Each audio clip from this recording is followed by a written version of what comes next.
right. Hey everybody. My name is Derek and this is Stray Society Games. We are going to continue our deep dive into the Sunless Citadel today on our way to Curse of Strahd. Joining me today is my lovely party. And we'll go ahead and go through everybody that we got.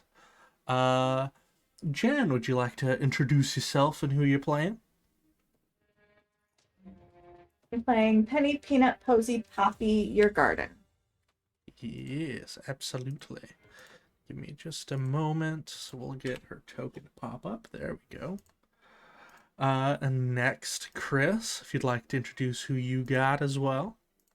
Yep, this is Chris. I'm playing Binur, Aloxodon, Druid. Yes, Binur the Wise. That'll bring us to Cosmic. Hello, I'm Cosmic, currently playing our Azamar Grave Cleric, Balthazar. Mm-hmm. And Migs. Hello, I'm Migs. I'll be playing Porum, our fairy fighter. Soon to be more than that. That'll bring us to Corey. Hello, I'm Corey. I'll be playing our Triton sorcerer Ophelia Bellicor. Mm-hmm. And last but not least, that will bring us to RJ. Hello, I'm RJ. I'll be playing Ina, the halfling wizard. Yes. Quite a lovely party indeed. Now, would any of y'all like to do a recap of last week's events to get one of those sweet, delicious inspirations? Off of going once? I could do it. All right. Go for it, Cosmic. So, last week we started off having a little bit of a chat in the makeshift camp we were given by the leader of the kobolds. Talked to Erky a little bit, get some more information on his party, and discuss the plan of action for the next day. When night fell, our little key swap that happened the previous session came to fruition as half-possessed Ina tried to get a key, but it ended up getting a little bit of a heart-to-heart instead. Yeah. In the morning, though, we got to, I believe, we went to the rat's nest, cleared out whatever goodies might have been there, and gave the remains that were left behind a proper burial, or as much of one as can be given in a stone dungeon.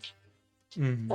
Took a peek at the weird armor that Penny had been fixated on, and realized it might be looking at something that's far away and beyond the little room it's in.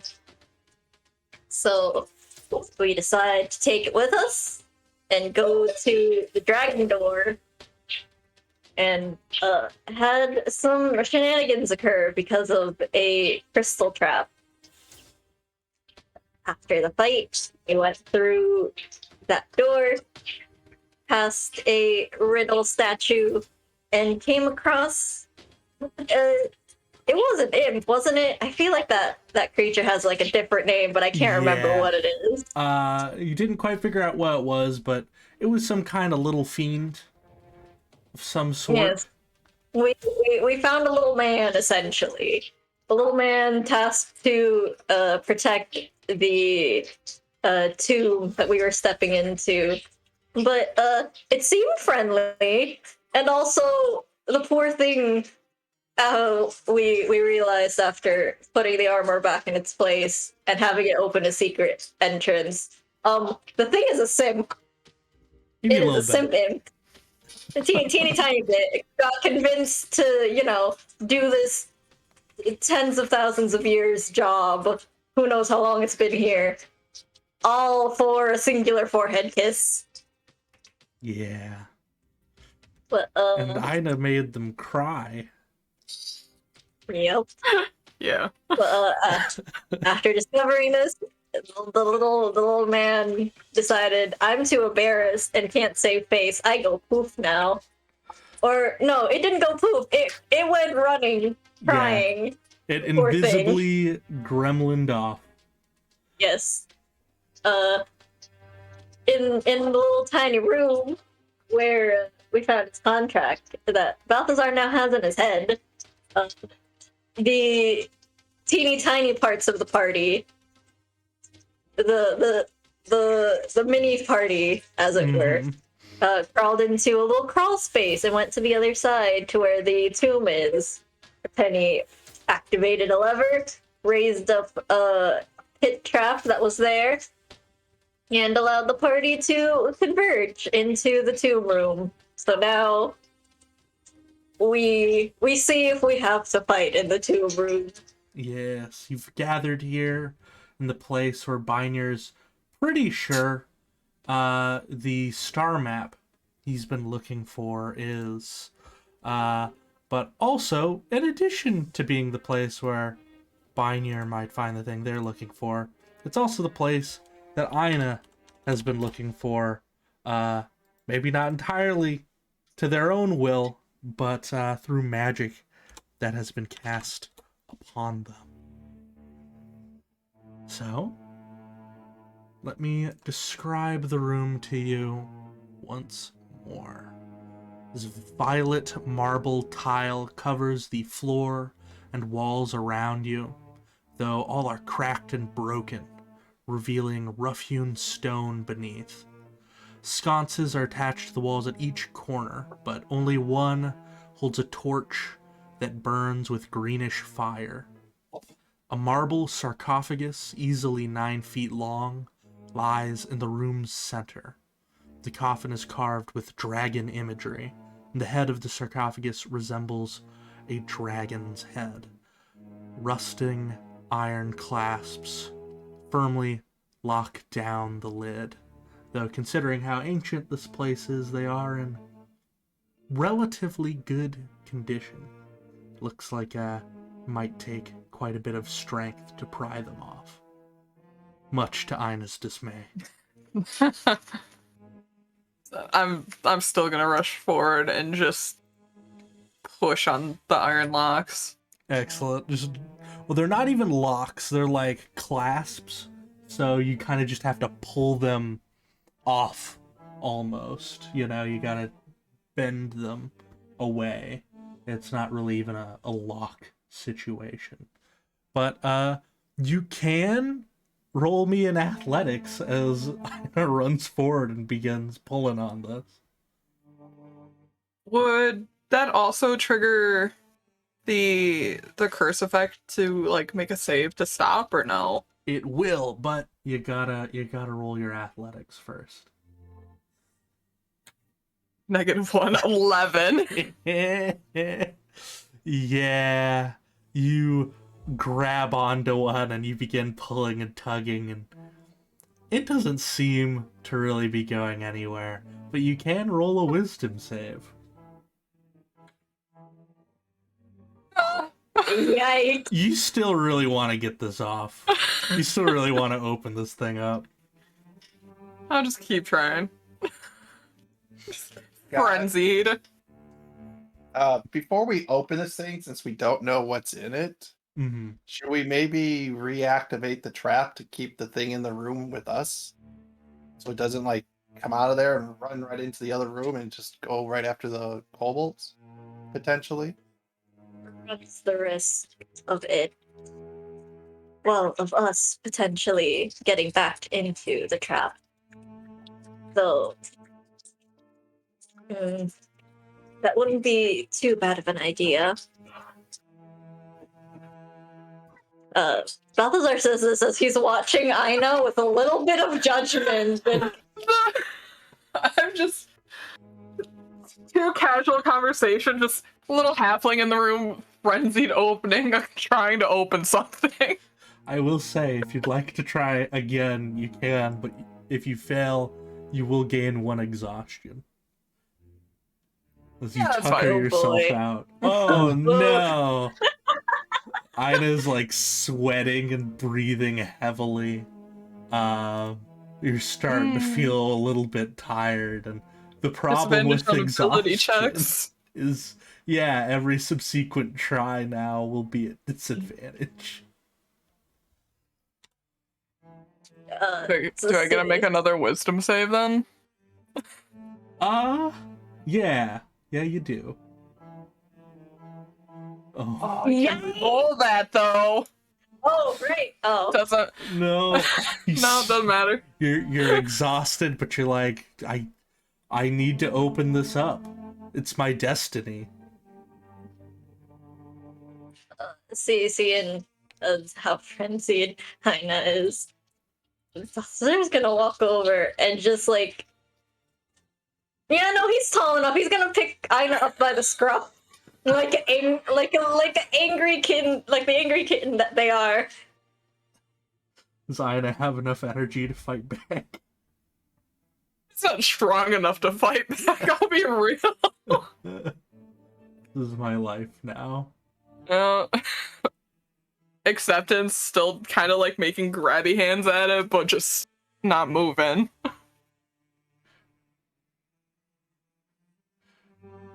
I need to get in there. You don't understand. You're more liable to injure yourself than actually open the thing, Aina. Aina looks pretty offended at that, honestly. Like, behind the veil, Balthazar just like raises his brow and just stares blankly. I haven't hurt myself today. Somebody else hurt me.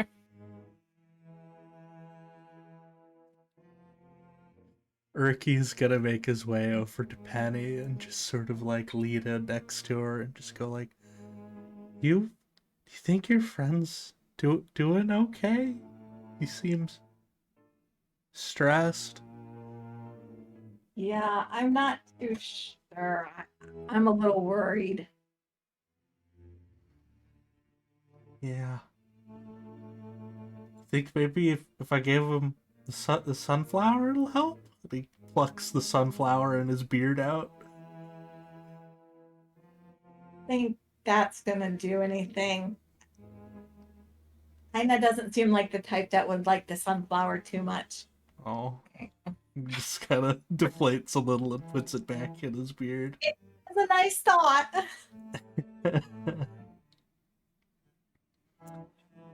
What are we wrap up? If not, well, You want me to pull the lever and set the trap again?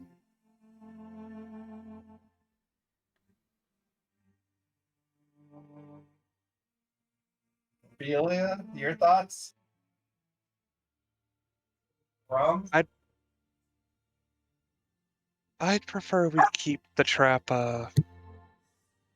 where it is. I agree. I think it's best if we keep the trap where it is for now. When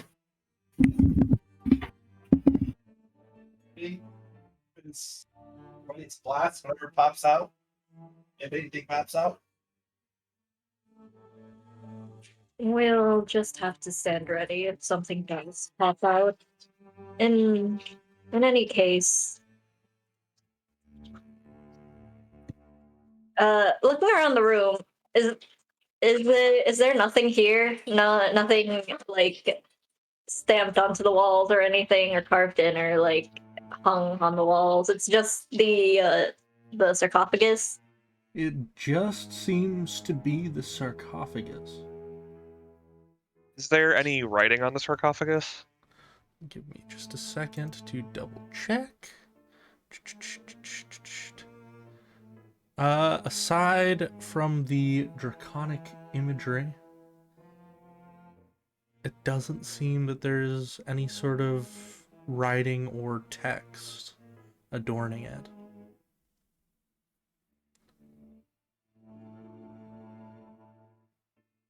It doesn't say anything. We should. Penny, would you mind checking it for any traps? Just in case. And yeah, Penny, if you'd like to do that, you can roll me a Thieves' Tools check. Go ahead and use Wisdom for that when it asks you which one to use.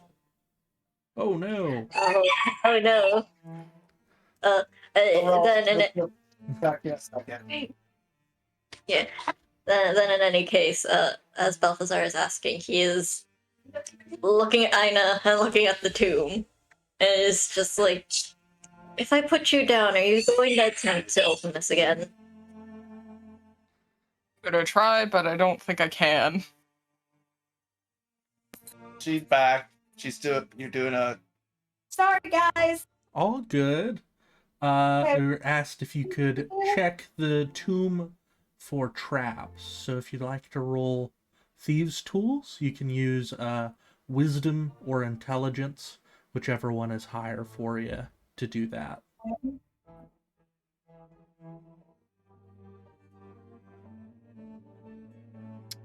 Ugh. Yeah, there's no like locks or anything on it. Nothing that looks like a trap that you know, at the very least. Looks safe enough.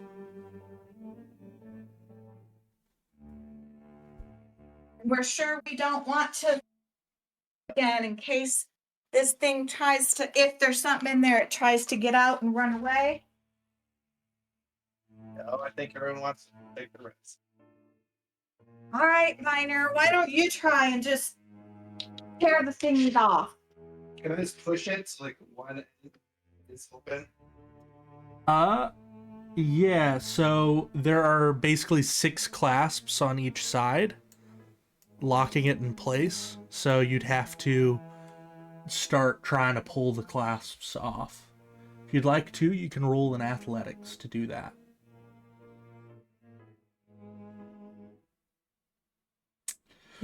Ooh. Viner seems to be having a little trouble too. He's tugging on it.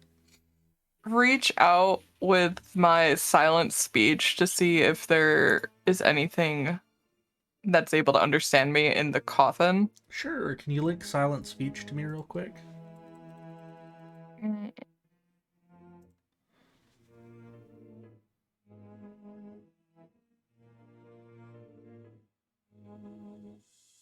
Walk up and try and pop one of the clasps.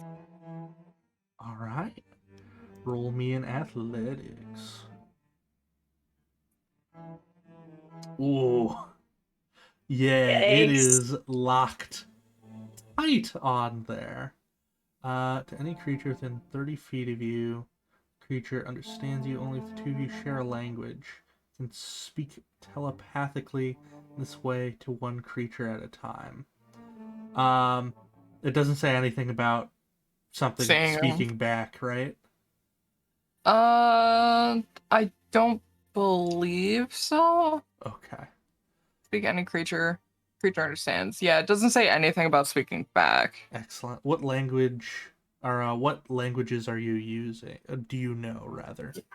I know Common, Dwarvish, and Halfling. Okay. You speak into it. You do not receive anything back.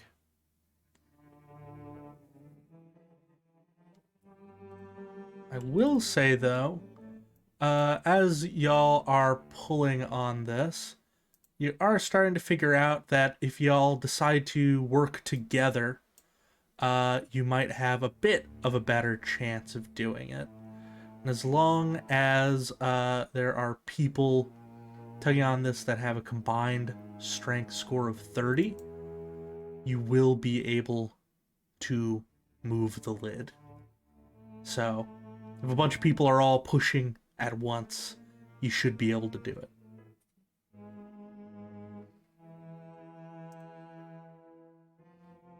Alright, so We should get a class kind of thing. Mm-hmm. yeah. Excellent. You're all grabbing your clasps. You gotta kind of... Balthazar's gonna put down Ina first. Gotcha. Move you over there. We'll wait for command. We'll try. Yeah. Y'all Well, are we all rolling at once or something? Nope. You don't have to roll if you're all working together. You just have to tell me, somebody count 3, 2, 1, and then whatever will happen will happen. If this is what y'all would like to do.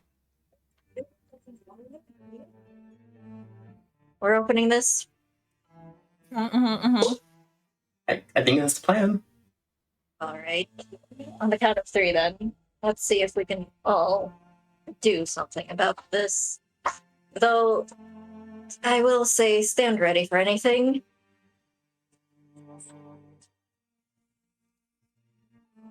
Ricky will get closer to help as well, standing ready. Just back. Balthazar is going to grab onto one of the clasps and looks to everyone before he sighs and counts it down.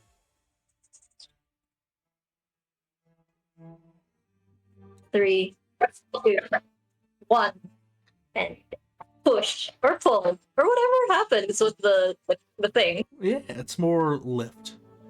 As all of you lift at once with your combined strength pulling upwards on this, it would slide up into the air, and as it does, it becomes considerably lighter the second that it leaves sort of these metallic clasps, as it almost seems to fade out of existence, sort of vanishing in this green light, as you see a being appearing from below, the light sort of sucking inside, and Einar, as this happens, you suddenly feel that urge that you'd been having for a very long time begin to fade, which is nice, as the figure inside seems to be an extremely large figure, dressed in rotted finery, but its jewelry and rings, adorned with tiny silver dragons, still seem to sparkle. The creature's robed body is shrunken and elongated, its flesh a rubbery, putrid green. Its black hair is long, thick, and ropey. Its beady black eyes flash open, and it pulls its mouth back in a scowl. This being lifts itself up from its tomb and is going to reach to grab the nearest person soon as it wakes up. Oh boy, it is reaching for Penny. So Penny, I'm gonna need you to make me a either your choice of an athletics or an acrobatics, as it is trying to grab a hold of you. But hey, as long as you roll above a 5, you're good. Excellent. So a hand immediately reaches out to grab you, but you manage to duck under it just in time as it lifts itself out of its tomb and lets out a guttural howl. We're gonna roll some initiative. Let's do it. Ah, yeah. Ooh. God damn it. There it is. I had 2 good initiative rolls in a row. I can't have a third. Not allowed. I just simply I am pulling an Ashley, it seems. I cannot roll above a 10 in initiative. Oh, no. Got 1, 2, 3, 4. 2, 3, 4.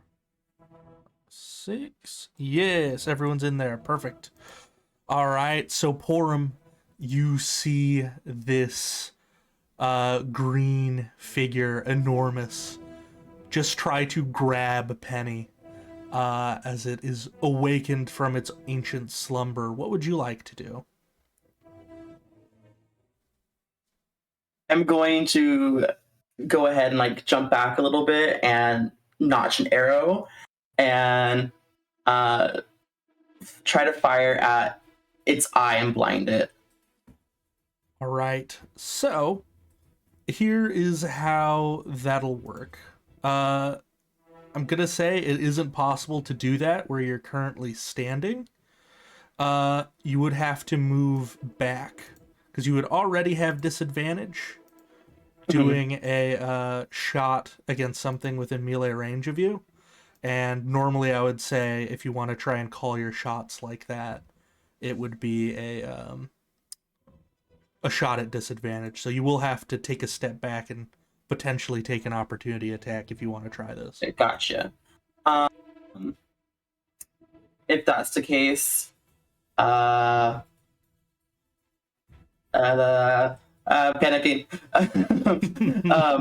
I'm just gonna go ahead and take out my glaive then, and just attack it in melee range that way. Excellent. Let's see. A 13. It uses one hand to sort of swat the glaive away as it doesn't quite connect. Gotcha. Cool. That's fine. Anything else for you? No, that will be my turn for now. Excellent. Ina, it is your turn, and you have your senses. I do have my senses. My panicky senses. Yes. Panic.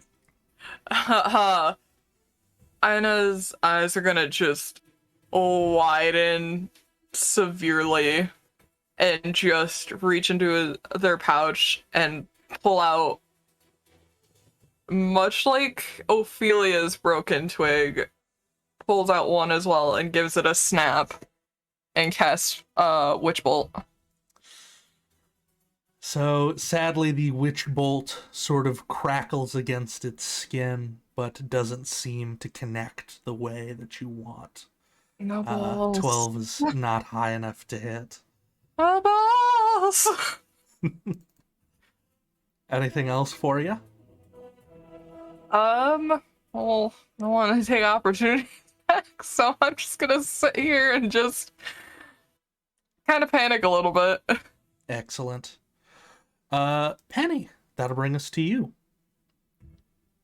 So I'm gonna take my rapier and attack him with it. Excellent. Go in for a stab. That is a hit. Nice. And with your allies around for that sneak attack, that will do 14 points of damage as you cut through the robes. And as you do, you can see that there are many, many lacerations on this creature's body already as your blade pierces it and this sort of putrid green blood trickles out. Anything else for you, Penny? Yeah. It's action to like disengage and move back. Excellent. And that's it. All right. That will then bring us to Biner. And Biner, you can see surrounding it and beneath it, where it was laying, there are many, many items that it was entombed in. Which means that there is a good chance what you're looking for is there.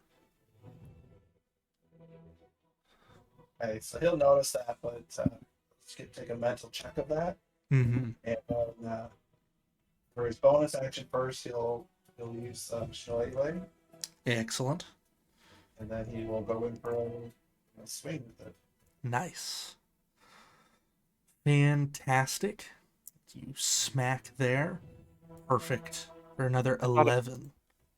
I thought I had my mic muted and I didn't. You And did not. just sorry about that. The lame All comment. It good. was about food.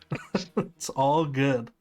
Byner, as you swing with your shillelagh staff, go ahead and roll me a pure d20. Oh God, what does it do? Excellent.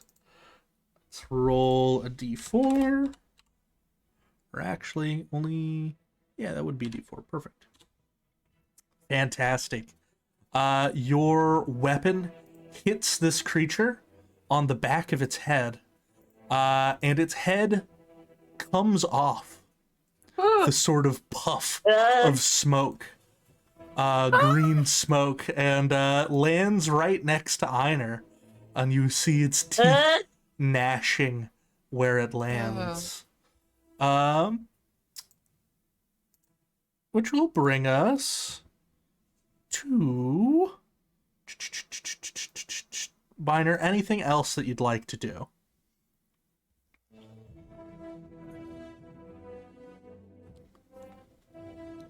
You know what? He will back up. All right.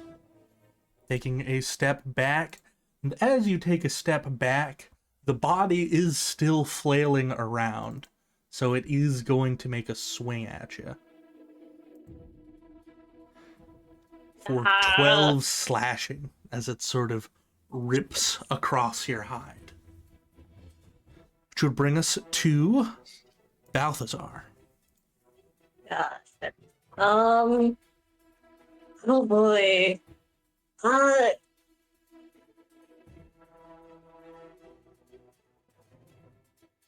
I should have done this earlier, but Balthazar takes a step back from the fact that the head just legitimately popped off. Oh man. You're taking a step back from the head? Yes, but like not like a full Okay. feet of movement, just figuratively. I get you. But looking between the head and the body. Oh man.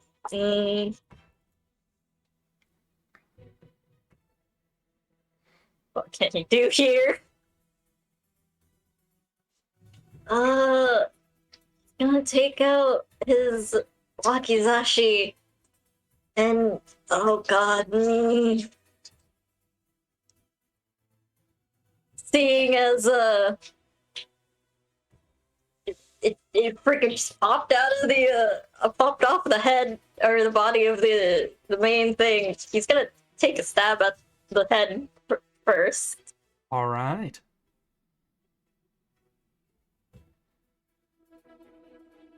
Excellent. That's a hit.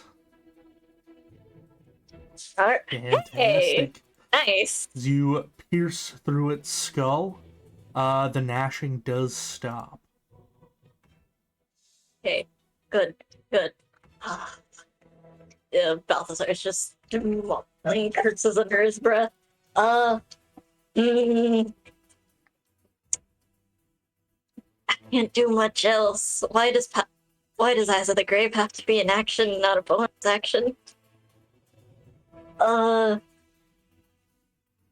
Yeah, no, after that, he's just gonna take a ready stance against the body. That's all he can do for the time being.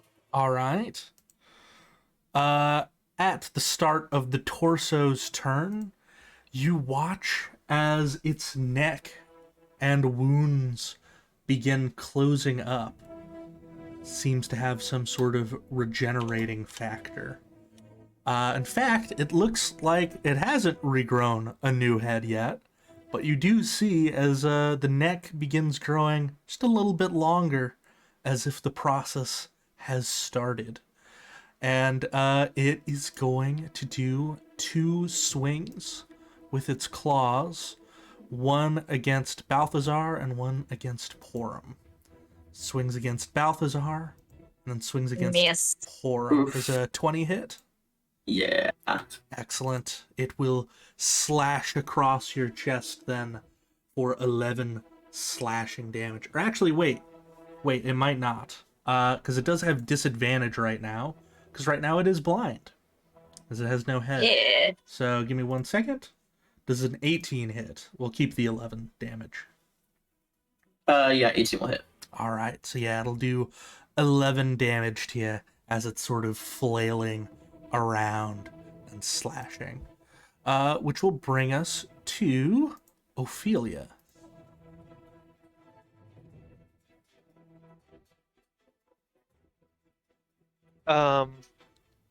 I guess just seeing this and knowing that she's more effective at range, she'll just disengage Alright. and move.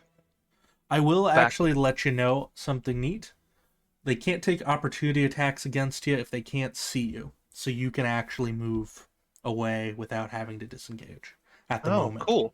Yes. All right, perfect. Then I'm going to cast Firebolt. Excellent. That's definitely a hit.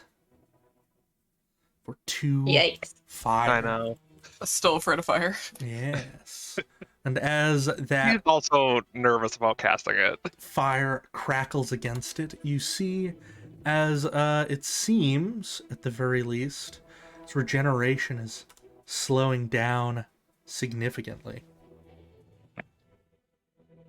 She would shout out if anybody...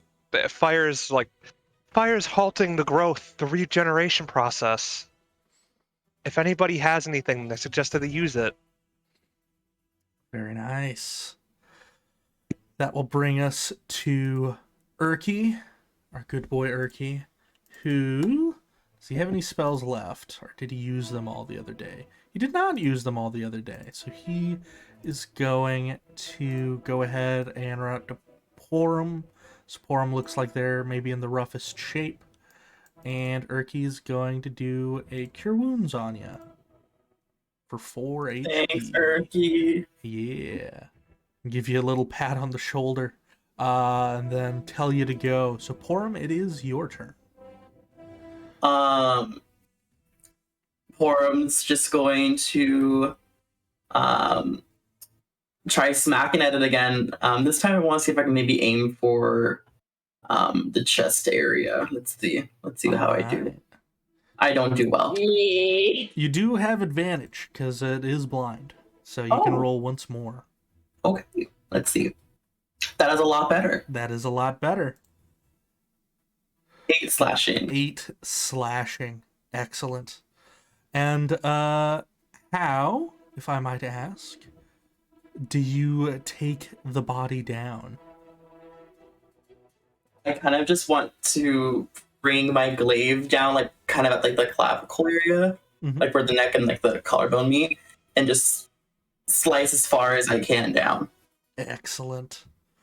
You cleave it straight through from neck to chest, and the two halves sort of fall to one side and then the other, looking a little less like it was before, and now maybe a little more like this. Oh no. But hey, it's good. It doesn't seem, at the very least, to be regenerating. Y'all have probably saved the day. Einar, what would you like to do for 6 seconds? 6 to 10, rather. Everything seems dead. Yeah, for the moment. I'm just gonna shoot it with a mind sliver regardless. You're gonna shoot the head with a mind sliver? Yeah, Okay. just whatever just happened to the split. Absolutely. Something. They are inanimate objects at the moment, so no rolls need to be made. I'm just gonna back the fuck up. Very nice. While the body was hit with fire, the head was not. Yeah. As the head begins regenerating and animating and clacking around, it is going to roll over and attempt to bite onto Balthazar's ankle. Damn it. Why is it always my ankles? Grabs onto your ankle for 6 piercing and just starts gnashing its teeth. Penny, you see Balthazar is having some trouble with an ankle biter, if you'd like to help them out. I'm gonna use my short bow and shoot at the head. All right. Ooh, sadly, that will be a miss, as it kind of tinks off of the tomb that's in the way. Any movement for you? No, I'm gonna stay there. Excellent. That brings to Binir. You heard the thing about fire and looks at, and he can't do anything with fire. So he's going to cast Cure Wounds on himself. All right.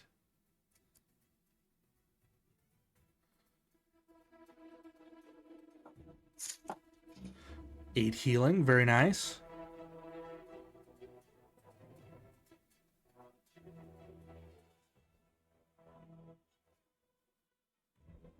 And then he's going to move down to where the head's at. And that's it. All right. Balthazar, it is you. Balthazar is gonna kick the head off his ankle and still kind of cursing. Technically not fire, but it's close enough. He's grabbing onto his holy symbol and casting Sacred Flame on this thing. Excellent. It has disadvantage Damn because it. it is just but a head. There we go. But it Damn does it. manage to pass as it rolls away from the fire that the radiant light that marks the ground.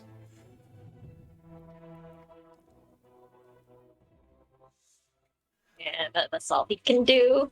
Excellent. On the split halves turn, it seems that the fire Ophelia shot at it is preventing it from regenerating. It looks like it actually is dead. Which brings us to Ophelia's turn. Okay. Am I able to see the head from where I'm at, or do I need to move? It does have cover where it's currently at. What if I move, like, right here? Yeah. All right, perfect. I don't know what happened. I just got thrown into a weird layer.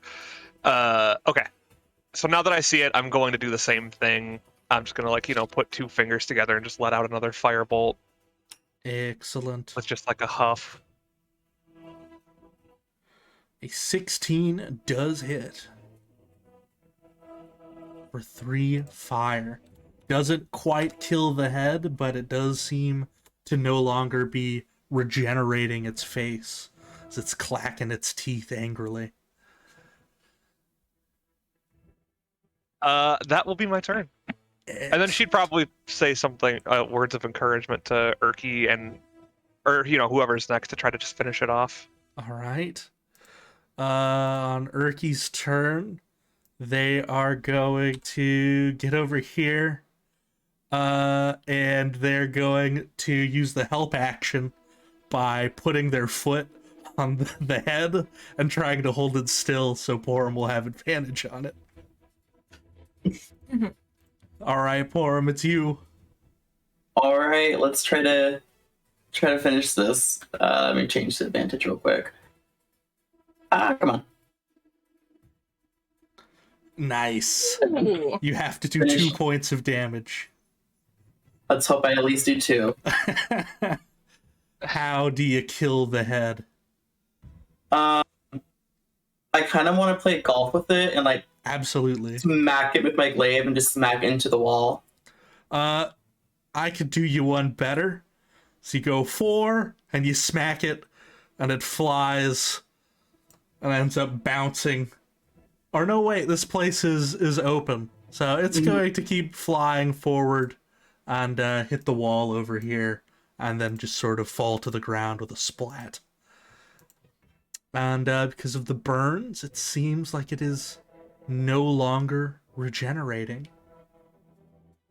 Y'all have slain the beast. Its two halves sort of leaking with green ooze on the floor.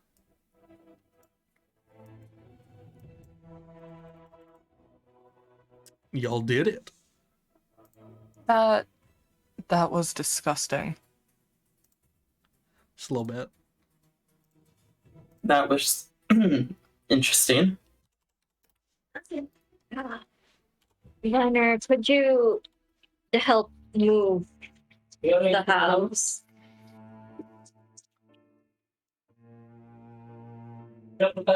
Just the Balthazar's gonna instruct and also assist Viner in like just piling them in one place. Absolutely could do that. Biner would like to help, or is Biner like eagerly rushing for all the goodies at the bottom? He's impatient, not that impatient, so he'll help move the bodies out of the way. Excellent. I mean, literally, this is where you put me, basically just toss him out of the thing over to the side, but yeah. Marvelous. All right. I'm assuming while that's going on, is anybody else perhaps taking a look either at the robed creature y'all just fought's body, or what remains inside? Yeah, I would go search the creature. Excellent. Marvelous. Keep marvelous. my head in the tomb. I'll go help look for the things on the creature too. Okay, so we got Porum and Ophelia are looking at things in the creature. Einer is diving into the tomb. What is Penny getting up to? She's gonna look inside the sarcophagus. Excellent. All right, so we're gonna have Porum and Ophelia. One of you can roll investigation with advantage, or you can each roll your own separate investigations. Who wants to do investigation? I do one. All right, you can roll with advantage if you'd like. Ooh. Okie dokie. Let me. Oof. Ooh. Well, you are able to find a couple of things of interest on the body. There is a dagger you pick up. There also seems to be a couple of silver rings. Or no, wait, sorry. Yeah, there's one silver ring and one silver earring, but they're both worth 15 gold each. 2 silver rings. And a dagger. It's a neat looking dagger. Is there any like writing on the dagger? Or anything like that? Yeah, actually. As you're looking at it a little bit closer, it does seem to be ornate and kind of a ceremonial looking dagger. But sadly, y'all's combined investigation was a 13, so that's all I'm gonna give you. Porum, could I have the dagger? I'm sure. I don't have a use for it. It's one of the only melee weapons I'm actually trained in, and she'd actually like pull out her like makeshift surgical knife modified into like a dagger. Having an actual one would be quite nice. Yeah, feel free to take it. Thank you. And she would take the dagger from Porum. Excellent. And then, I'm sorry, the loot was 1 silver earring and 1 silver ring? Yep. Okay. And they're both worth about 15 gold if you had to estimate it. But now, because Balthazar and Biner were pulling the body parts off, Einar and Penny will get first pickings over all of the stuff on the ground. So each of you can roll me a d8, because there's about 8 objects, to see what you pick up first. 7. A 7, excellent. So with a 7, you actually pick up perhaps one of the least impressive things on the ground there. You would pick up an old rusted gauntlet.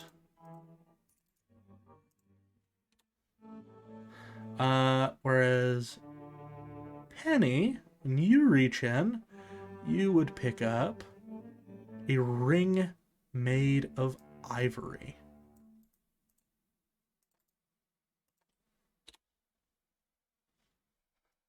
And it's got little dragons carved into it as well, as you're looking that around.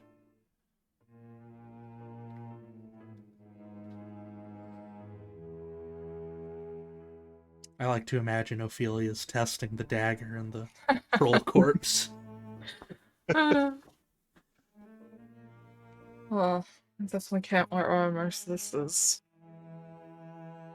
Looks over to Poro. Like,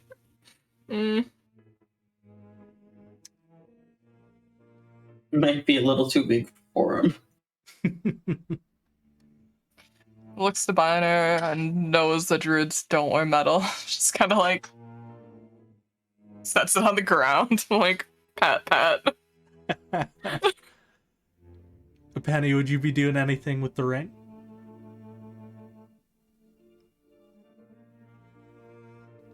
Yeah, I'm gonna stick it on my finger. Ooh, excellent. Oh As God. you do that, Put it up in front of my face and just kind of look at it, and ooh, yeah, it's so pretty. you feel a sort of pulse of magic around it as it's put on your finger. If you'd like to, I like this ring. yeah, if you'd like to, you can, you've got a couple of options. You get the feeling that if you make a conscious effort to focus on the ring, you could activate it in some way. You could also roll an Arcana or a Religion or a Nature to try and figure out what the ring does.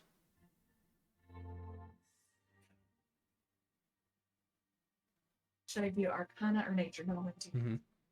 Or if you have proficiency in jeweler's tools, you could use that, but that is exceptionally rare.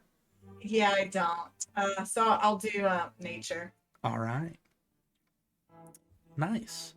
So you would uncover that what you have in your possession is an ivory ring of curing. What that is basically, this is a little homebrew thing I like to do. I like, instead of, D&D does a thing called spell scrolls a lot.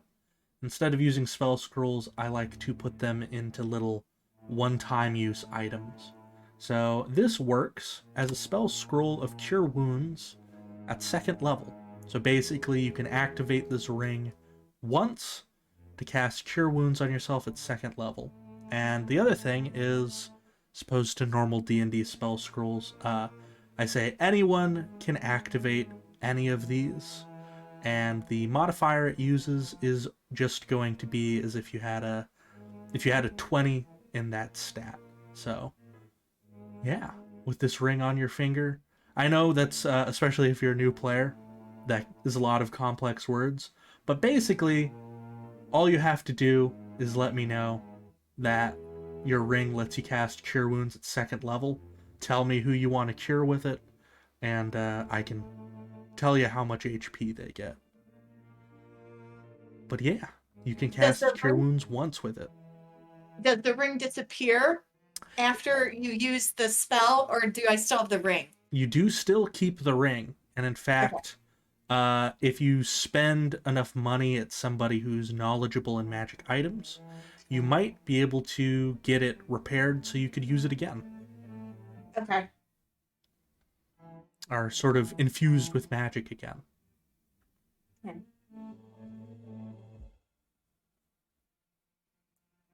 So yeah. If you'd like to share your news with your party, you could, or you could just keep that to yourself, a little secret. Keep it to myself, a little secret, all to myself for now. Excellent, sounds good. Aw. That'll bring us to Balthazar and Biner. Now that y'all have set the troll pieces down, what would y'all like to do? I'd like to look in there and see what I find, especially looking for the star map if it's in there. Yeah, I'm not going to make you roll a d8 because you have a very specific thing you're looking for. First thing you can pick up and grab is going to go ahead and be a scroll case. Sort of like a map case, you know, elongated, seems to be made out of this grayish wood, with a little cap on it. It certainly looks like it might be what you're looking for. He'll kind of step away from everybody. And then he'll open it just in case it's not what it is. All right. Yeah, as you pop that open, there does seem to be a rolled up piece of parchment inside. He'll unroll it. All right. And it does seem to be a star map as you're looking over it. Go ahead and roll me a nature at advantage.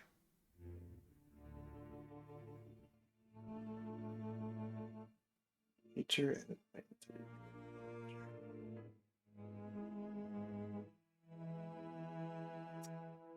Very nice.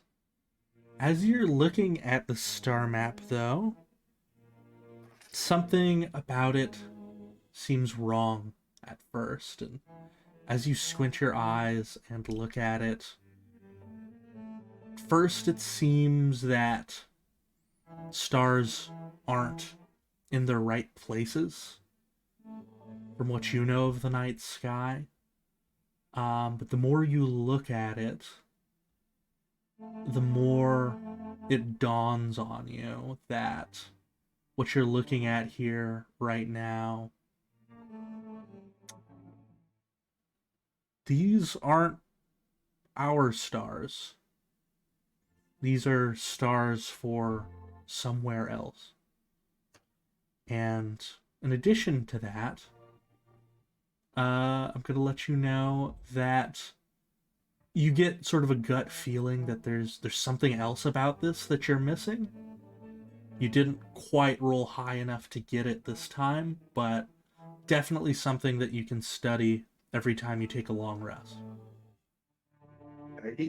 Seeing that he doesn't recognize the stars, it actually excites him more. Because it might mean something else to him. Mm-hmm. So he actually kind of gets a grin on his face and almost acts like a little kid, like he got a special prize. And I love it. And he starts to like get a little bit more and more excited, and then he looks at Erky, and he's like, "Hey, Erky, I got this really, really good thing, I think. But I need to check something. Can you back up 5 feet for me?" Mm-hmm. Erky will have his eyes go a little wide and cautiously will back up 5 feet. Well, let me explain. When I get really excited like this, I just have to pull it out and play with it. And it's really big. Oh God. And large. So as he says that, he starts to reach into his pants. Erky covers his eyes. Hannah turns around and is like, no. He pulls out this. Balthazar's going to Penny. Penny, cover your eyes right now. What's going on? Balthazar Balthazar is turning Penny physically away from Binder and like has his hand over her eyes and is just like staring at the ceiling. Balthazar, you know you Maybe- can't keep her from these things for forever. It's perfectly I'm well aware. Yes. I'm well aware, but this is Binder. This is So, not it's the sort of understand that situation. He pulls out a scroll out of his pocket, and he kind of flings it in the sense that it's like a rolled up parchment type.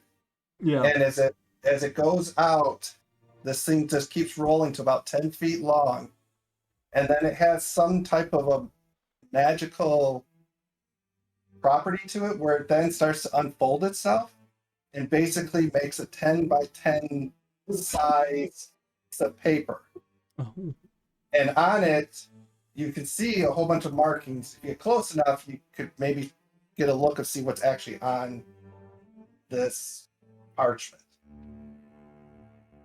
If anybody wants to look. See, let me see. Balthazar. Balthazar I'm is just gonna laugh at Balthazar. You were worried about nothing. I am being cautious. He looks over his shoulder and relaxes and lets go of Penny. You can look. So, as Penny gets closer, the newer is going to kind of sit down and start kind of doing a slight chant in Druid. Mm-hmm. And as he does, the images, if you look closely, there's ink, but there are hundreds and hundreds of constellations. But as he does this, they come kind of to life. They all start to glow and they lift off the actual page. And you can actually see all these constellations. And they're all the ones probably people have never seen. Some they might recognize, they might know from their own, maybe their own imagery or their own ancestry stories, but they're all kind of there. And while he's looking at this map, there's a large section that is completely blank. And he's kind of now taking the thing he got and he's kind of looking to see if maybe this piece goes into this missing piece. And I can see those. You can see the things kind of, yeah, you So can see we all the, can see yeah, those the dancing. floating images, like Mm-hmm. see dragons or, archers or, different type of constellations. Wow, Binder, that's really cool. How'd you do that? I want one of these. Can I have one of these? How do I get one? Well, these are unique to my tribe. These are handed down from generation to generation. Can I join your tribe? Maybe there's not much left of my tribe, unfortunately, but Well, let's make a new tribe. maybe later, Penny. But Maybe later. Eyebrow raise. Your big frowny face. You can get these your minds maps are at the supposed gutter. to be completed by our people, and that's what I'm tasked to do. And so maybe that's the reason I wanted the star map to help maybe complete this map. The star map might not even belong to my map. It might belong to somebody else's map, but I needed to try. So again, since he didn't figure the whole thing out, he'll get kind of a little upset then because he doesn't know if it really fits on his map. And so he'll kind of snap his fingers and the images will go back into the Well, I was page. actually gonna give you a little more info when you compare it there, because you are correct. It doesn't seem to fit there, but it also doesn't seem to fit anywhere else on your star map that you can see, which, makes it just that much more peculiar. Maybe it's, some land you haven't visited, but you've been pretty thorough. There's only really that one piece that your tribe has been trying to find something for. So, if it isn't there, where is it? So even with that, he's kind of, like I said, he's a little upset now that he knows it probably doesn't fit and doesn't belong on this particular map.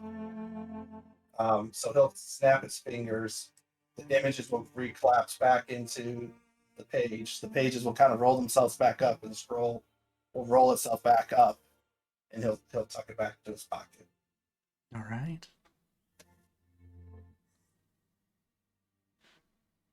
That's quite a feat of magic you have there. Right.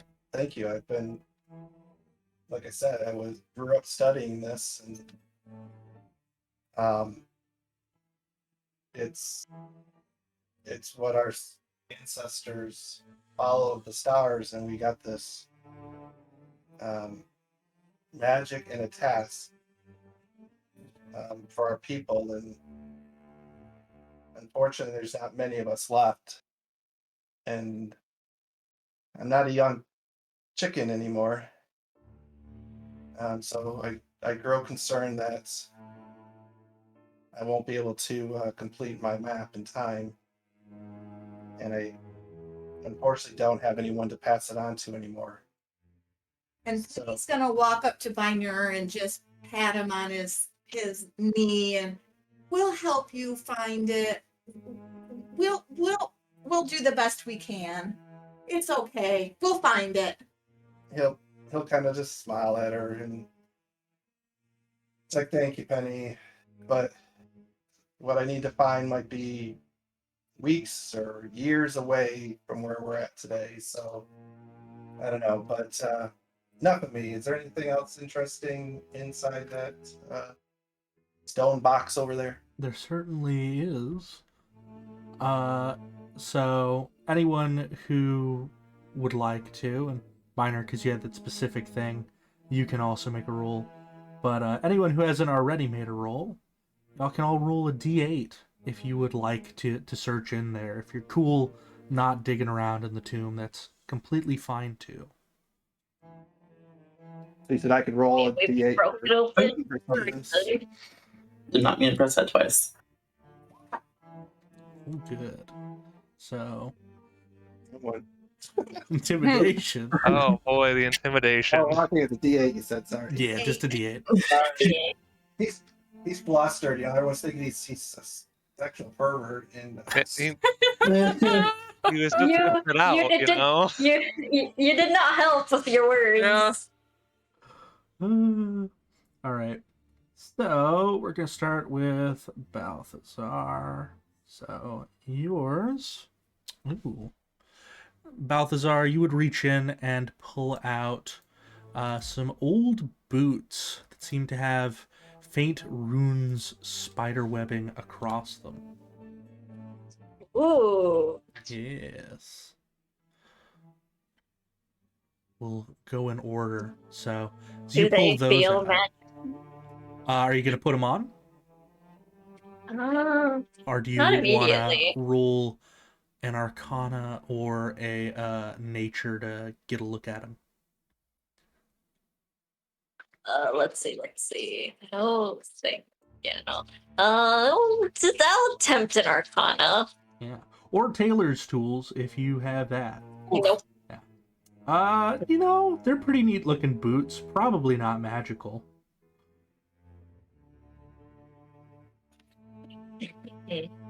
Balthazar. Well, just look him over with interest. All right. Go up to Porum then real quick. Porum, you would grab a javelin made of star metal, which is like this metal that has almost like these veins of very, very faintly glowing gold. So you pull this out.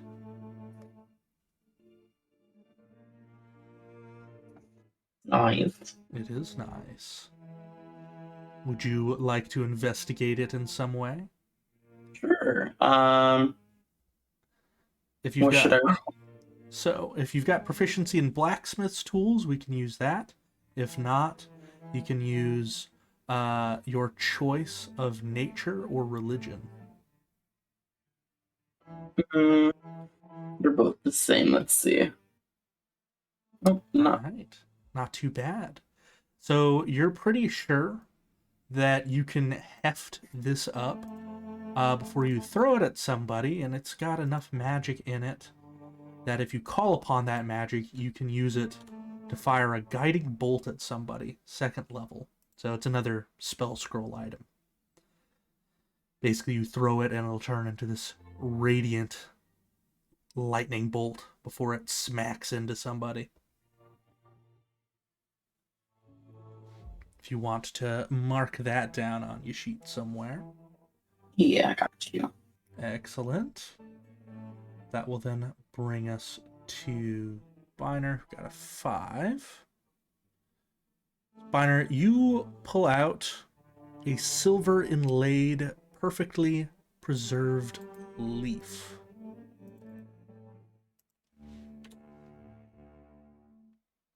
And if you'd like to investigate that one a bit further, as we have been doing, you can roll, let's see here. That one would be a religion or an arcana.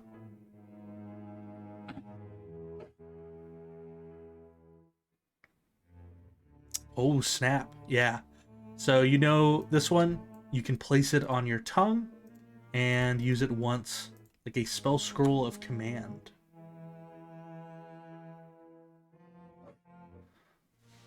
And then I think Penny decided to roll a 2nd time, so we'll give Penny another thing to pull out of there. Penny, you would grab. I'm gonna just share everything that's left in there. Actually, in addition to that, there is a necklace with a little silver shield on it. There is a small wooden token resembling a tree.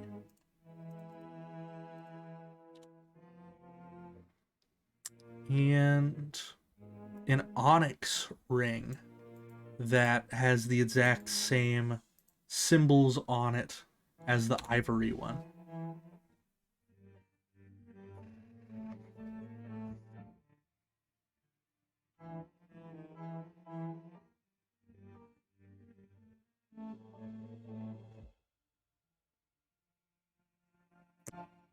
Can I get a closer look at that necklace with the shield on it? Absolutely. You want to pick that up? You can roll an arcana to see if you can figure out if it does anything.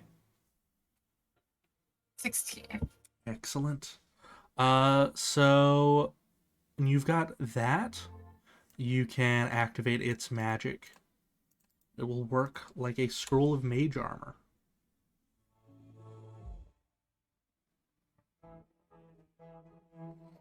And you just sort of clasp it and give it a squeeze.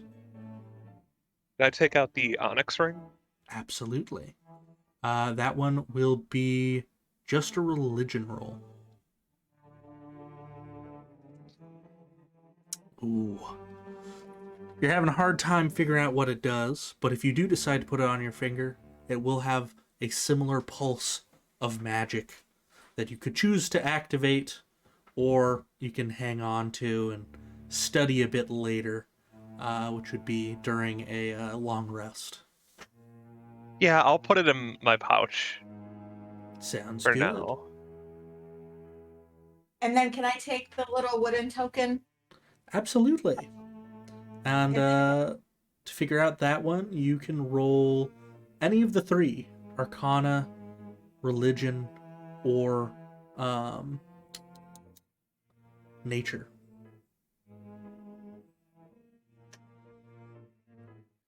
Ooh, nice. You absolutely may pocket the necklace.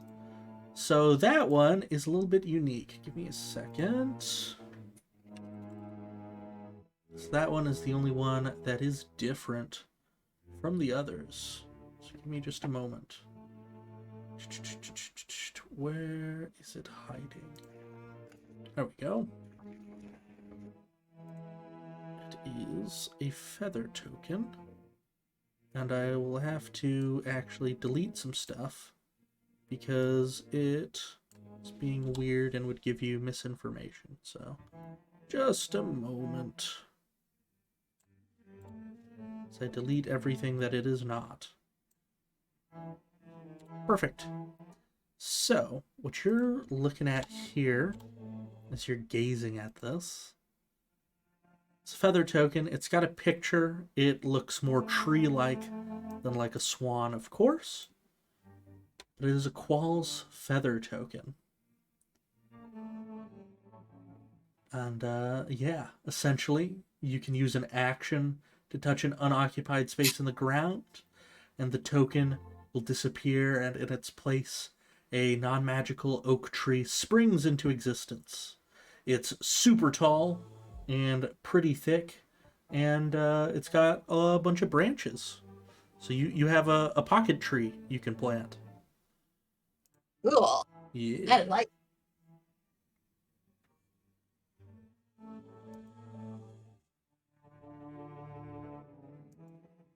Okay, so I'm gonna put it in my bag. Excellent. Is anyone else taking an interest in the rusted gauntlet, by the way? I'll relook at it and like seeing like how much magical stuff was like actually around and be like, maybe it is something. Yeah, give me an arcana. No. Yeah, I mean, fiddling with it, it's probably got a bit of magic, but you're gonna want to hold on to that and study that a bit more later, you think?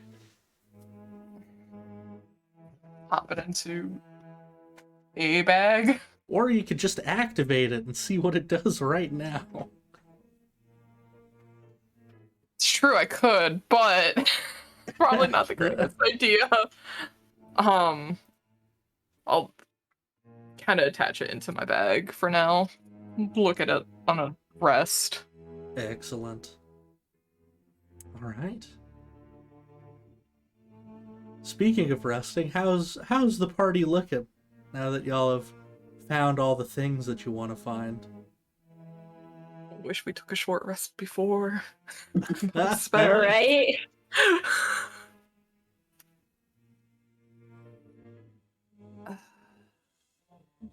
Well, this area is completely done. I apologize both to you, Balthazar, and Binur for how I've been acting. It seems... Are you feeling better?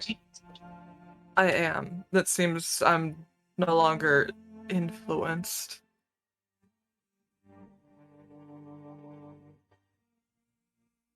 Good. I think we'll need clear heads here.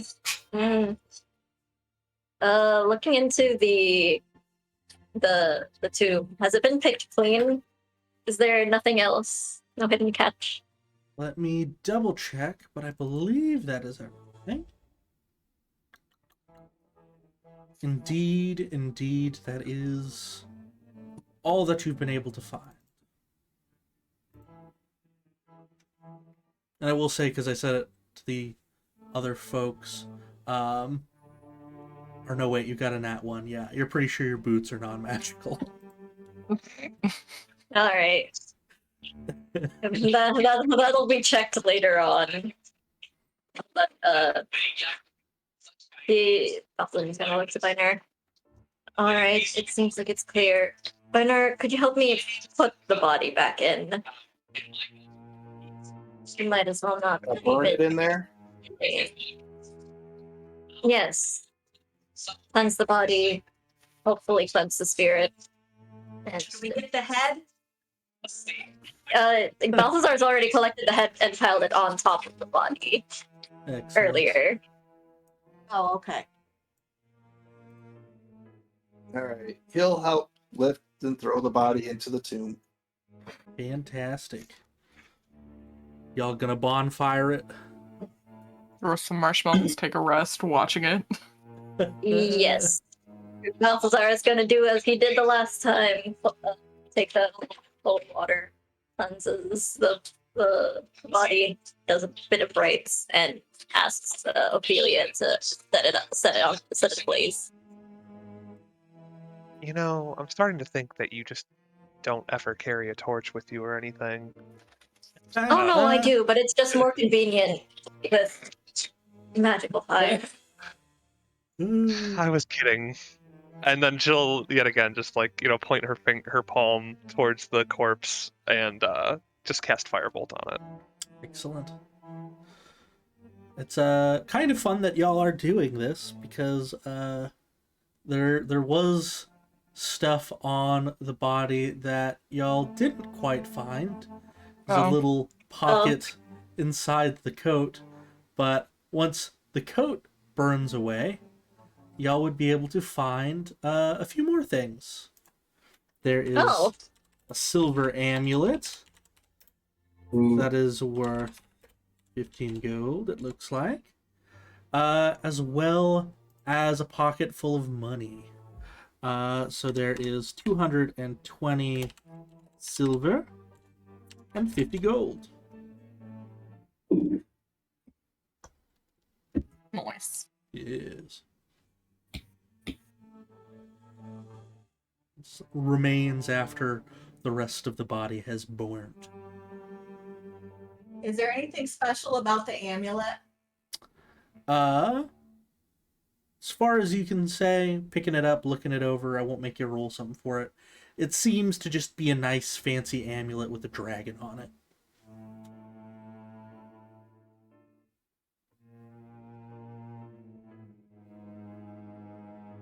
I think that would look nice on you, Ophelia. Do you want to take the amulet? Is everybody else okay with that? Yeah. Yeah. I'm fine with it. All right, I'll take the silver amulet. Excellent. Thank you.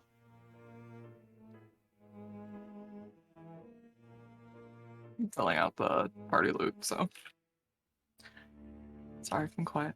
Oh, it's all good. Oh, Eric, you said there's 4 torches in the room, right? But only one is lit? There's 4 sconces that could hold torches. There's only one that is actually lit and has a green flame on it. That's down in this corner over here. Okay. And is there anything special about that torch? If you'd like to roll an Arcana, you could. Yeah, I will. Give me a second.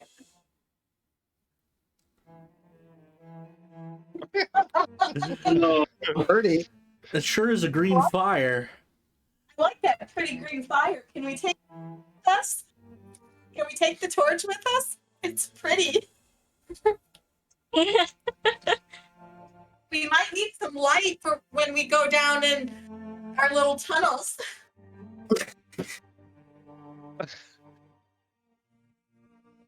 I mean, I suppose.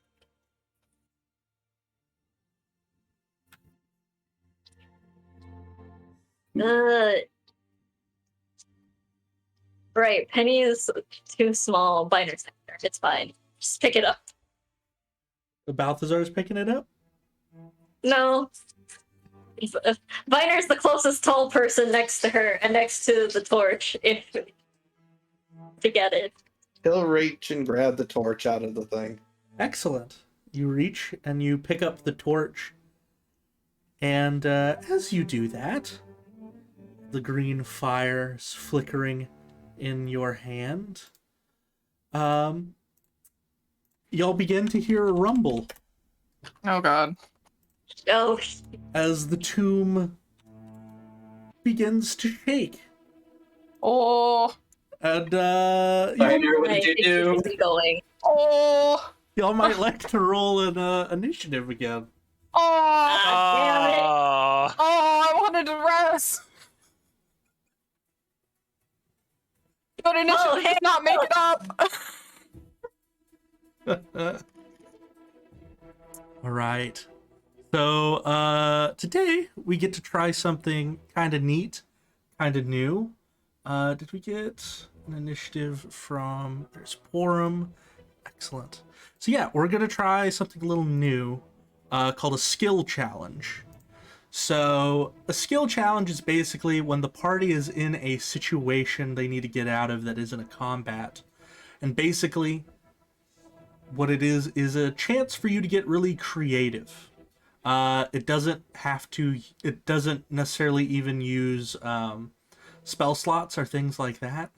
It's a chance for you to describe how your character does things. So your skills, if you're looking at your character sheet, are, bottom left there where you get your acrobatics, animal handling, arcana, athletics, deception, all of those things.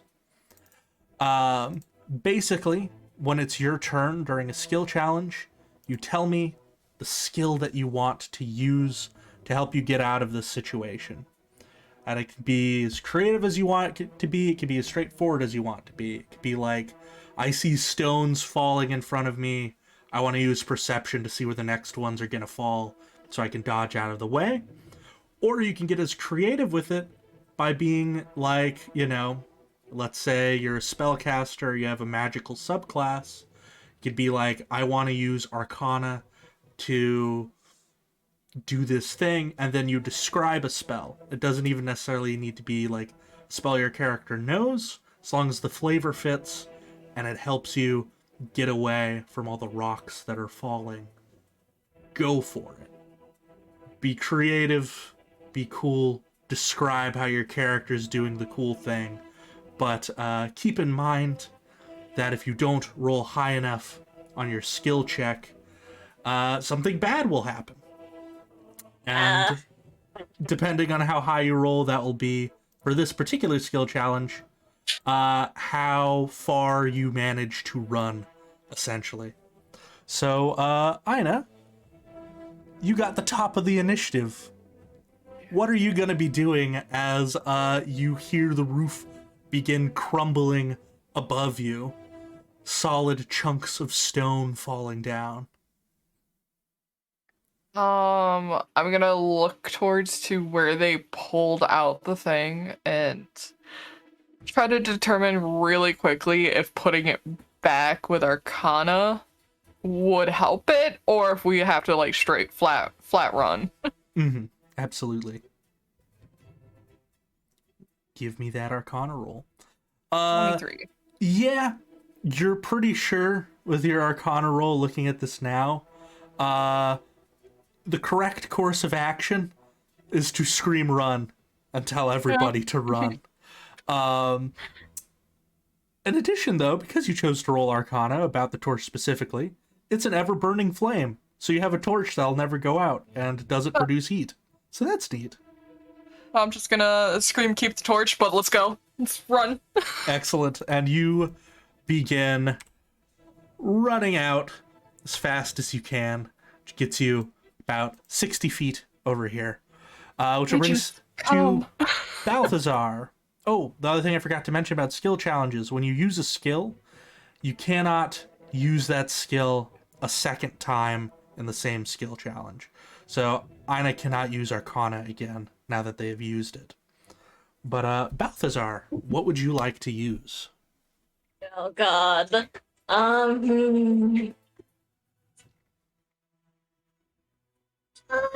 Not much else to it.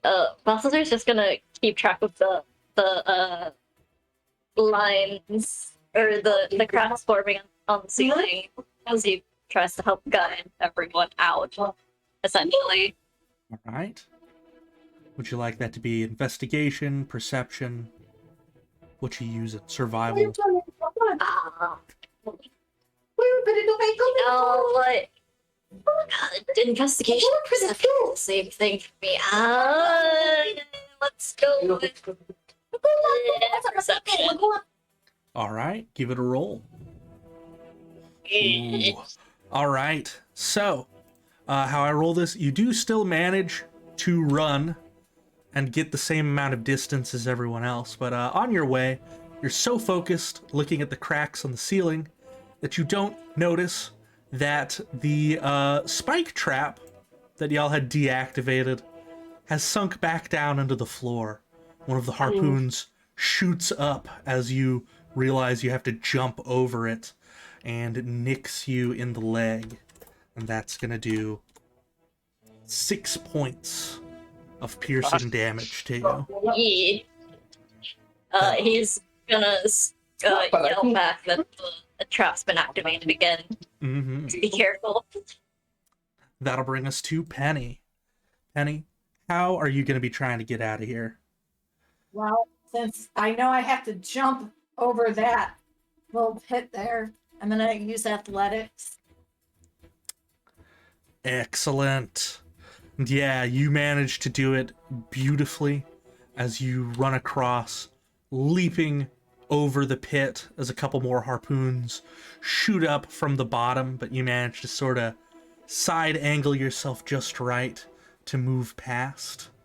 You also get yourself a good 60 feet forward. That'll bring us to Orem.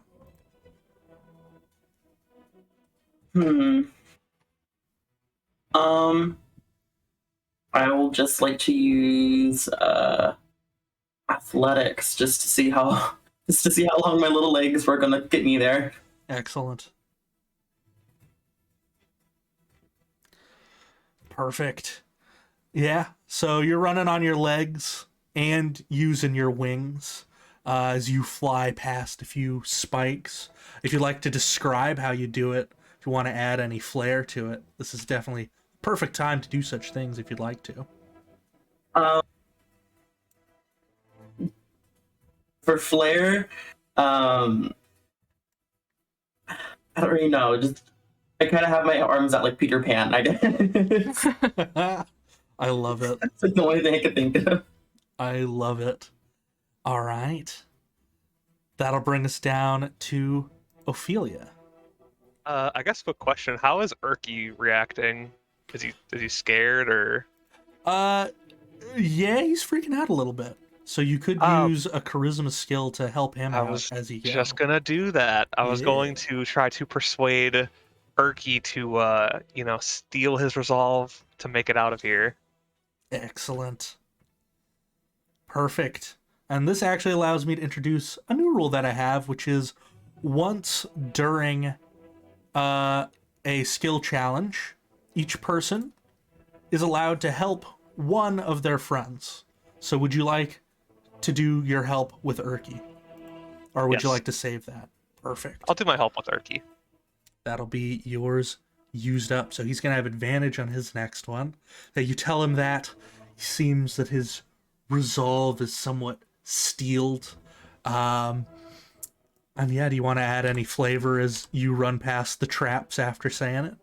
Oh yeah, definitely. As she jumps over the spike pit, she'll do a flip and shoot a firebolt down to give her enough lift to get across. Nice. That'll bring us to Biner. All right, he sees everyone running. He's like, I'm a big, fat, slow thing. Crap. And he's going to use nature and turn himself into a squirrel and Excellent. Run between the spikes and try to get to the other side. Perfect. Go ahead and give me that nature roll. Oh no! Oh Oh, So Biner, Sadly, sadly, continuation from Wednesday. sadly on that's a your first natural nat one. you attempt to squirrelify yourself.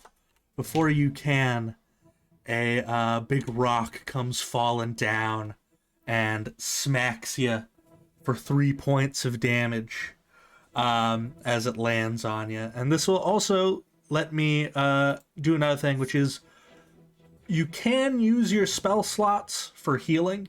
So you can do something to expend some kind of healing magic on yourself if you'd like before your turn is up. That won't prevent you from moving forward.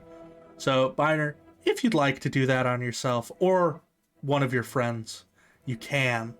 Unfortunately, because you rolled a natural 1, though, that means you aren't going to be moving ahead this time around. So things might be a little bit dire for you. But yeah, if you'd like to heal, you can. If not, we'll move to Urki. Urki. All right.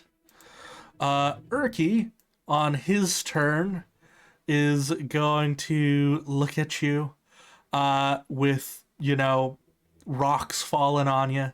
He's going to be like, come on, we gotta get up. We gotta get up. And he is gonna try to pull one of the rocks off and give you a little tap with some healing magic as he uses medicine. And he gets a 19, and he's using his help action on you, so you'll have advantage on your next one as he pulls the rock off you using all of his little might, gives you a little tap of healing, and then makes his way down. So, Ina, that'll bring us to you. As you get to this opening, you watch as the stone dragon that taught you riddles now has its mouth open and is shooting out a gout of fire in front of you. The open doors that you can see, this little hallway is slowly compressing and closing in. How would you like to proceed? I'm going to use my investigation as more of like just like an intelligence investigation to determine how much longer before everything closes. Mm-hmm. Before we reach safety, kind of thing. Absolutely. Go ahead and give me that roll. 20. Nice. So yeah, looking at this, you can tell there's not a whole lot of time. Maybe about 30 seconds at the most. So y'all need to go now. And if you'd like to, you can shout something out to give one of your allies advantage, as you're warning everyone about this. Yeah, I'll shout out to Balthazar, because Balthazar looks a little bit hurt. A little roughed up. That we don't have bit, big time, but to time the fire properly as like going through, it's gonna be rough if we don't make it out. Excellent. So that'll be your help used, as you can now run through. And as you run through, you are more than welcome to describe how you're doing it, if you'd like to do that. As Anna's running through, they're constantly checking back to make sure everyone's still behind them. It's like this weird panic of leaving someone behind. Mm-hmm. And like a haunted look like is crossing their face as they're trying to save themselves, but trying to make sure everyone's still following as he's ducking and weaving. Absolutely. All right. Yeah, ducking and weaving. As you run past the closing room, the darts that were above the door begin shooting towards your back. And when you get in this room, all of the glass shards from the orbs that you shattered are now swirling about, and you can watch as the dragon door that opened up is slowly sliding closed before you. Oh god, I have this shard in my bag. I'm wondering what it's doing now. That is gonna bring us to Balthazar. Balthazar, you do have advantage, and if you'd like to cast a healing spell, you can. Oh man.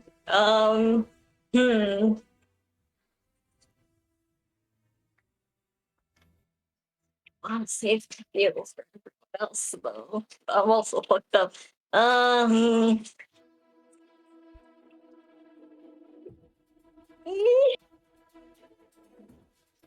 Balthazar.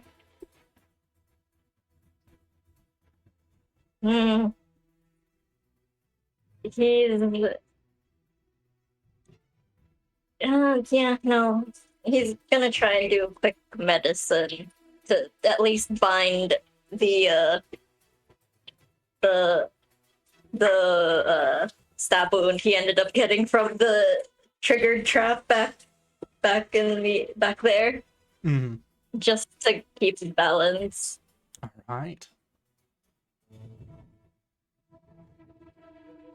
This is with advantage. It is with advantage. You know exactly how much time you've got. Perfect.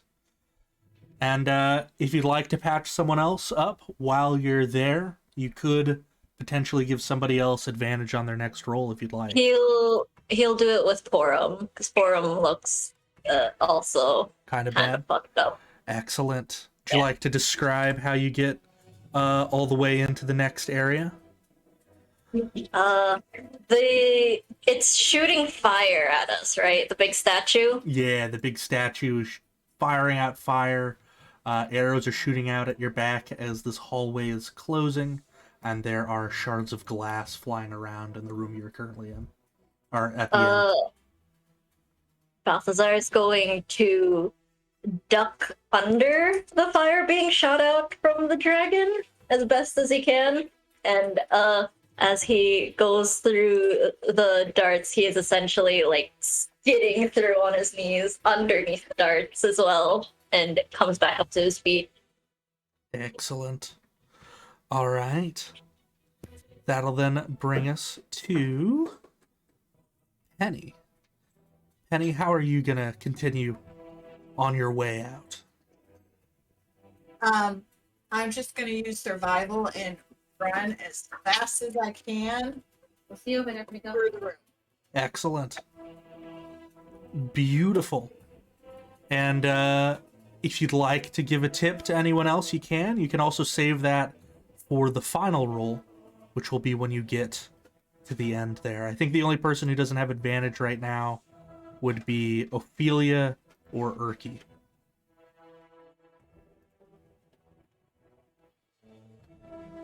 Or you could give it to Einar or Balthazar on the other end if you want. Can I just wait? Yeah, absolutely. Would you like to describe how you're making your way past using your survival to dodge all obstacles in your way? Just gonna, as quick as I can and as low as I can, just dash really fast straight through. Excellent. You sort of feel the fire creating sweat on the back of your neck as you slide under it, hopping from one stone to another as arrows fire behind you and the walls slowly squeeze in. That'll bring us to Porum. You'll have advantage.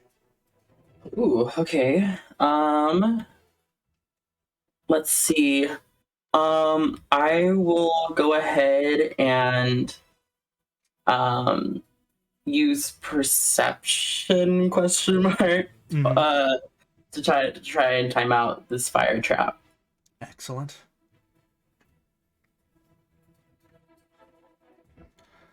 All right. Yeah, that is a success. So yeah, you watch as the Lisp dragon is shooting out a continuous stream of fire, but just have to pause, go, excuse me, before firing again. And while it's excusing itself, you manage to slip right on past and into the next room. On your way there, would you like to give a help action to anybody?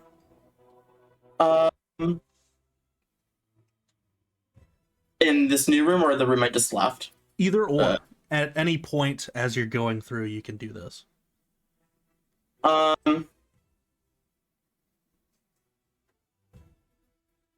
go ahead and give a help action to who? Ophelia? Does Ophelia have one already? I'm sorry. No. No. Okay, so. I'll go ahead and give one to Ophelia then. Excellent. Fantastic. And you sort of tell Ophelia the timing as you go past. And yeah, if you want to add any flair, you're more than welcome to. If not, we'll go to Ophelia. Naruto running this part. Excellent. Full arms back. Hell yeah.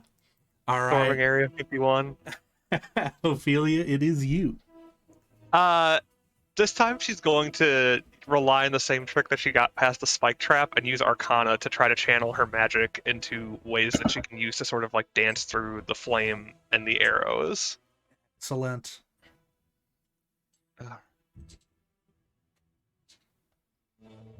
Nice. What does this look like?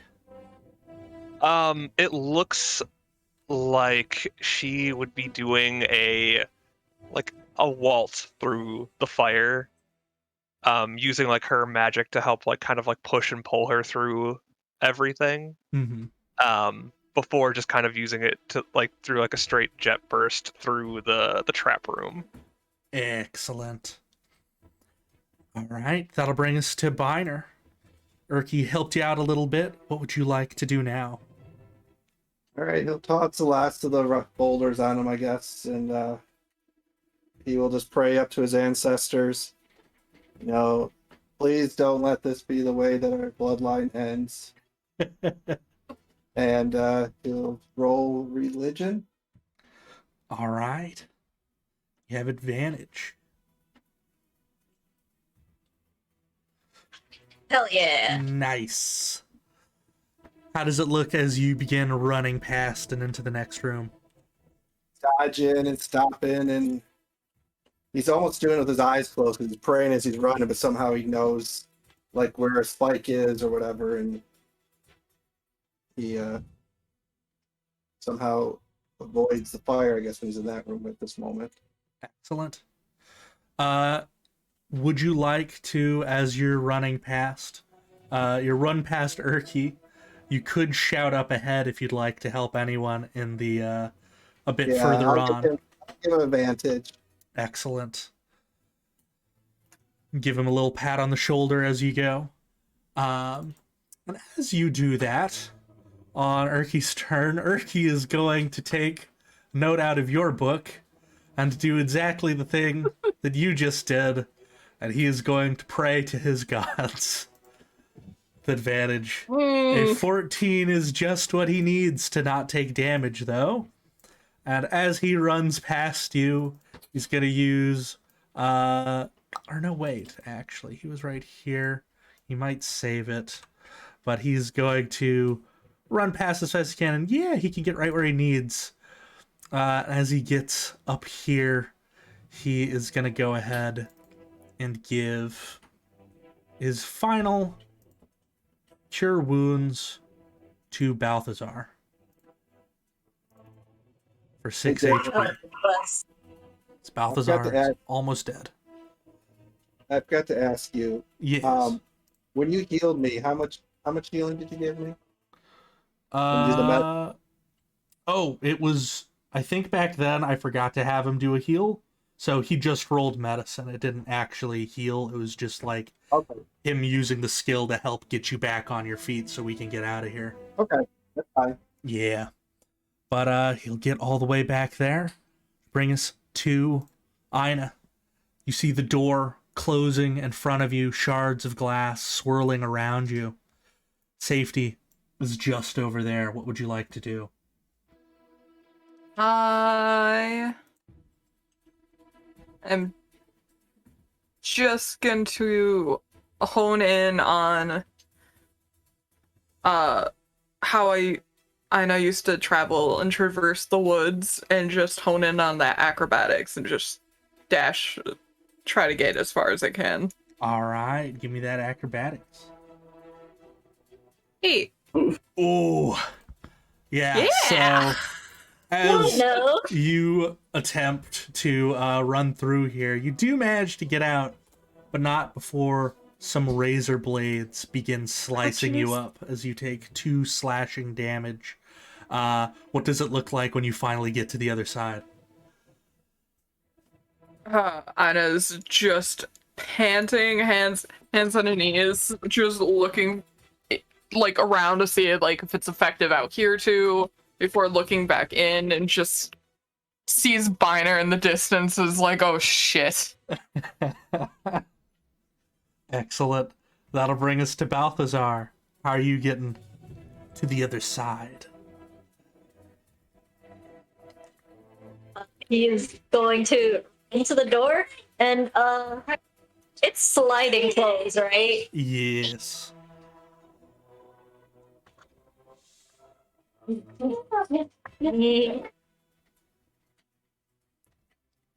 Oh yeah, no, he has no emotional attachment to it. He's taking his crossbow and jamming it into the seam of the door in that's kind of desperate attempt to hold it open as much as you can. All right. Essentially, to like once it hits the floor, there is at least a little bit of resistance before it completely closes. Absolutely. So I'd say, unless you've already rolled athletics, you do an athletics. If you're trying to like do a shot that'll get caught in the door, that could be a sleight of hand. Unless you had something else you think would fit that you haven't used yet. I think athletics. All right. Better. Okay. I forgot to turn on advantage, but still 15. 15 does work as you run through and you sort of use your crossbow to smack it there.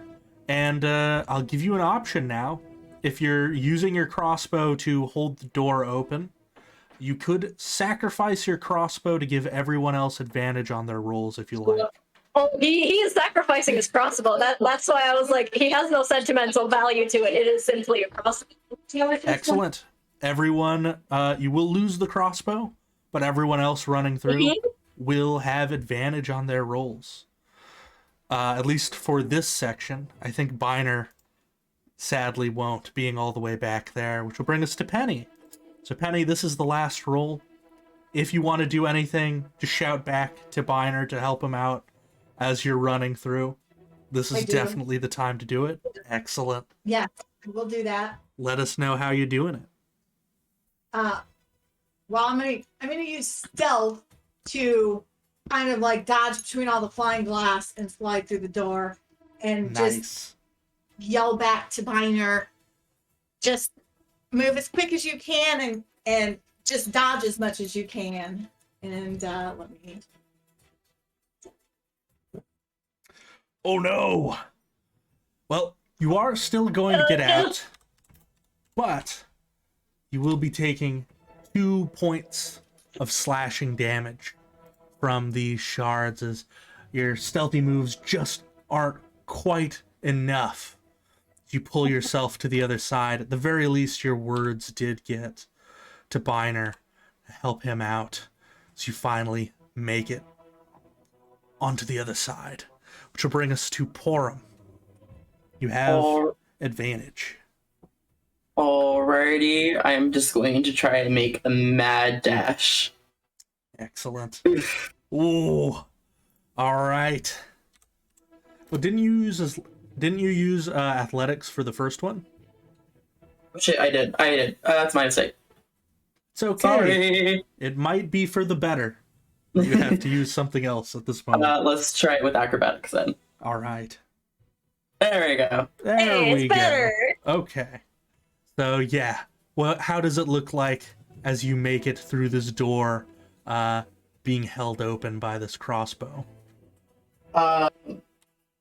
For how open is the door? Is it still like pretty? Is there still like a sizable gap that someone can go through, or is it like starting to like get lower? There's a sizable gap enough for you to get through at the moment.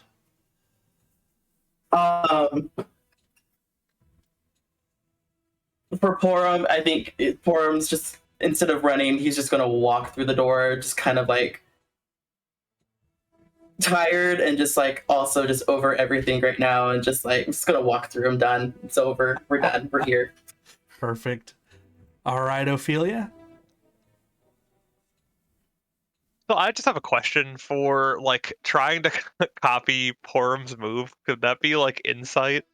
Sure. Or would that not work? I'm essentially trying to figure out how to use insight. Otherwise, I can use something different. Yeah. You can use an insight. We'll say maybe you can use an insight to figure out your own confidence, an insight on yourself. That works for So me. You sort of look inward. You have advantage. Oh, whoops! One more time. There we go. There we go. All right. How do you get to the other side? I'm just gonna do it what Porum did, but better, and totally out girl boss him. All right. Biner, it's you. You'll have advantage on whatever you choose. Being this far back and seeing that a crossbow is probably all that's going to save him, he's going to use perception to see if he's even going to be able to make it to the door in time. All right. You have advantage. Nice. Do it. It will be close, but you can do it. How do you get to the next room? He just runs as fast as he can. Excellent. You're just trudging through. This hallway is sort of smushing around you. It tears off just a little bit of your cloak as you get through. Shards flying around you. You can see the crossbow is buckling, bolting now, little splinters coming off. To bring us to Urki.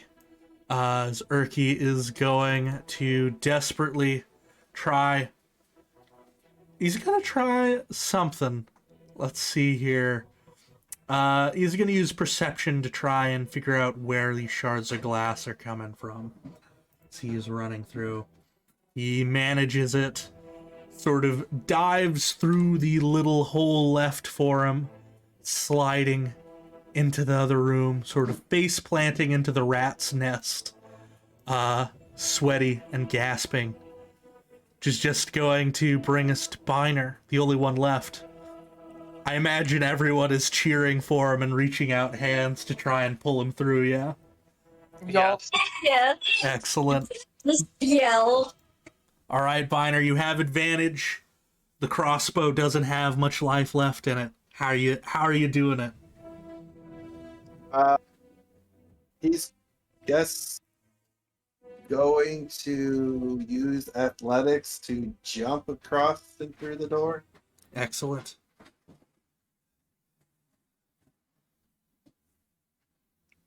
Oh no! Does he still makes it, right? He does still make it. So, yeah, that will do 4 bludgeoning damage as Biner. You get there, the door is almost crushed, and you have to use your trunk and your hands to try and lift it up. But just as you reach for it, the crossbow shatters and it crushes your hands for a second, but you muster all the strength you have left, shove the door open, get yourself on the other side, and just as you do, it seals shut, and you hear an earth-shattering rumble on the other side as the roof finally collapses in that room, and the dust seems to settle. So y'all finally made it out, all in one piece, taking some deep breaths. And it's right around here that we're going to take our 10-minute break. So we'll be seeing y'all at the, we're going to add an extra minute. We'll see y'all at the 40-minute mark, everybody. I'll see y'all then.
Hey everybody, it's Derek, and we are back with our groups delving into the Sunless Citadel.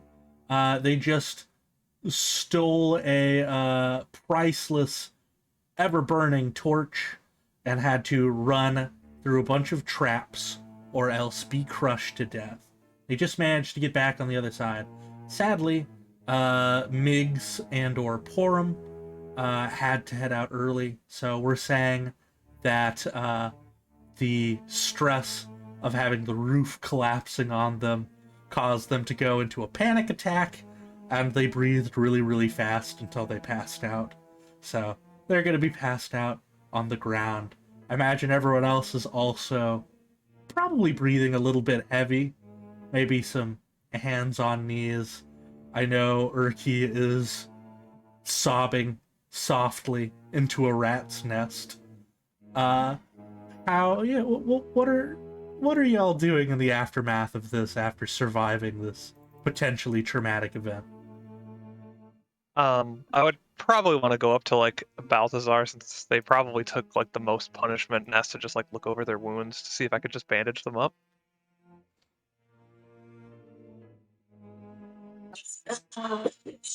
Sure, it's fine. Balthazar is like kind of leaning heavily on the wall again, next to the door. It is. Could I roll a deception check to hide the fact that he's trying to keep off of the leg that got messed up? You're gonna try to be big and strong and not let him know how much you're hurting? Yeah, I'd say as long as... A little bit. Yeah, I'd say you could roll a deception. Ophelia, you can roll an insight. Okay. He is ignoring it. It's fine. Can I tell if somebody's like a Oh yeah, totally you can use a BSing 'cause I'm medicine. doctor? I'd say you can use a medicine instead of insight if you like. They're both the same thing. As so. long as Balthazar lets you look.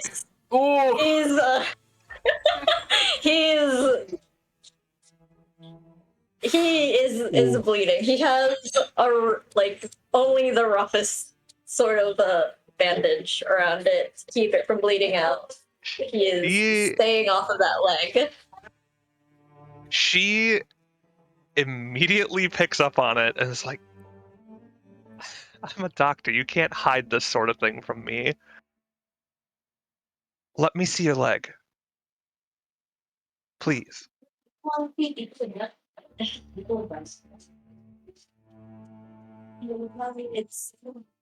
It'll be fine, at least until we can actually find, or at least until we can go back to our resting place. He's already done some healing to it. I understand that, but if you aggravate it anymore, it could make it worse, and you wouldn't be as effective with us then.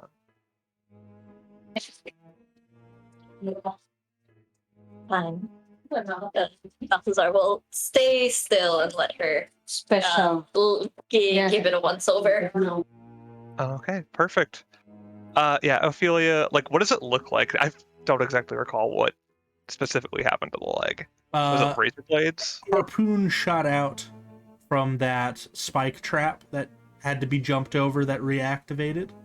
Okay. So it sort of like shot out and scraped against the leg as they jumped past. Right. So she would, as she described like earlier, I think like a session ago, she would use like her firebolt to just like do like a quick like puncture to just like seal it up and cauterize it, and then wrap it delicately with bandages. Before she does that, she'd just be like, just take a deep breath to Balthazar. Jeez. Yeah. Yeah. I promise. Balthazar doesn't make a noise. I promise that will be the worst part of it. You know what? He'll just nod. With the 22 medicine, Balthazar, give yourself 1 temporary HP. Ooh. You'd be nice. You do feel a little bit better. will protect you from the 1 HP club. Yeah, he kind of sighs gratefully and moves his foot around a little bit to give it a test. Thank you. Of course. Does anybody else need anything looked at? Could you look at my hand, Ophelia, please? Yeah, of course I can. What would Biner's hand look like as it was, like the rubble or from the door that slammed on it? Oh yeah, it looks bad. Like, he could still use his hands. It's not gonna... I wouldn't do that to anybody, but, Right. Well, there's a lot of right. blood. It doesn't feel very good to wiggle your fingers, Biner. Okay. Let me see if I can do any fun magic stuff with it.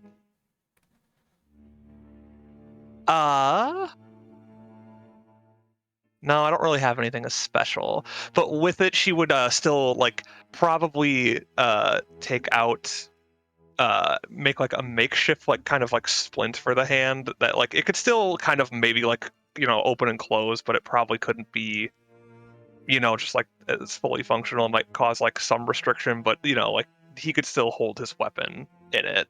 Mm-hmm. And then she would also just make sure to carefully wrap it to stop the bleeding. Since there's no puncture wounds or massive hemorrhages on it, she probably wouldn't have to firebolt anything to seal it. But yeah. Thank you. He looks it over. Balthazar. The guy just says thank you again. Of course.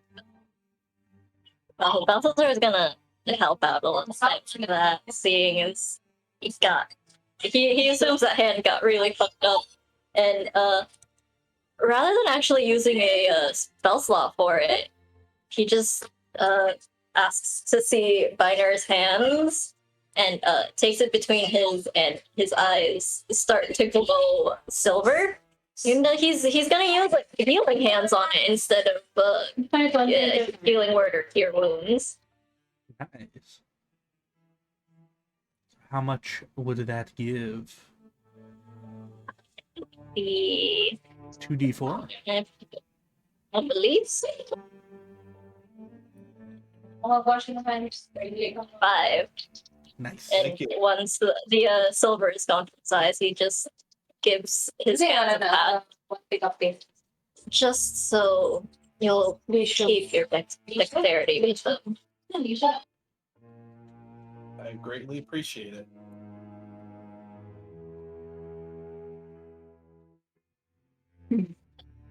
Balthazar's gonna move over to Poro and help the poor lad. Yeah, you can pick him up onto your shoulder. He is unconscious. Thank you for your help, Balthazar. And it's nothing.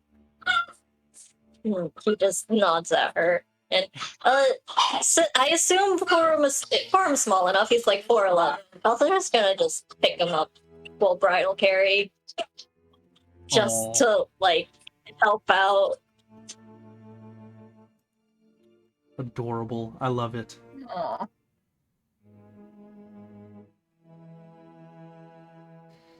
Take him over to the ledge and drop him off. Yeah, Flying their sleep, right? Well, it'll be I don't know what it would be like, but it's just they'll fly when unconscious. As soon as they get close to the ground, their wings will start flapping, right? Right? Oh. Like a cat on its feet.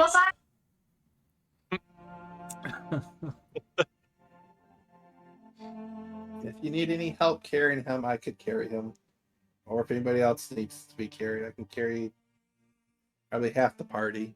Not all at once, but I could carry somebody else if they need help.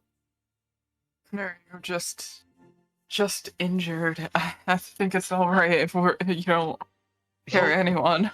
Yes. Just Please rest. Nope. I helped you out, so I'm gonna take you up on that offer. Or I'll say he's gonna climb up. He's gonna climb up Bender's back. She's gonna frown at Erky. Should we maybe move into a different room, a little farther away from here? I was thinking we go back to the room we slept in. Be for the best. I'd probably take down the climbing equipment as we go. I see no reason for us to come back this way. I agree. And we heard them talk about pits that the goblins came out of, so we might need the climbing equipment for that, possibly. Yeah, you can take that with you. Yeah. All right. Shall I move you back to your room? Yes, please. Yeah. Sounds good. Make sure Skeddon's okay on our way out. Yeah. Yeah. I mean, he got a heal. He should be fine. Yeah, so, Ina, you're the one that wanted to check on Skedden? Yeah. You would have to break from the group and walk back up the stairs that y'all came in from. You'd find Skedden sitting on the stairs just outside the door of the Citadel. You know, over the black void, and he just turned to you and his eyes go wide, like, heard a bunch of crashing? I thought everything was falling apart? Are you a ghost? No. Everything's alright. But, and then I'm just gonna, like, perceptively look around and just see Skeddon, right? Just Skedden. Where are the others? Roll an insight for me.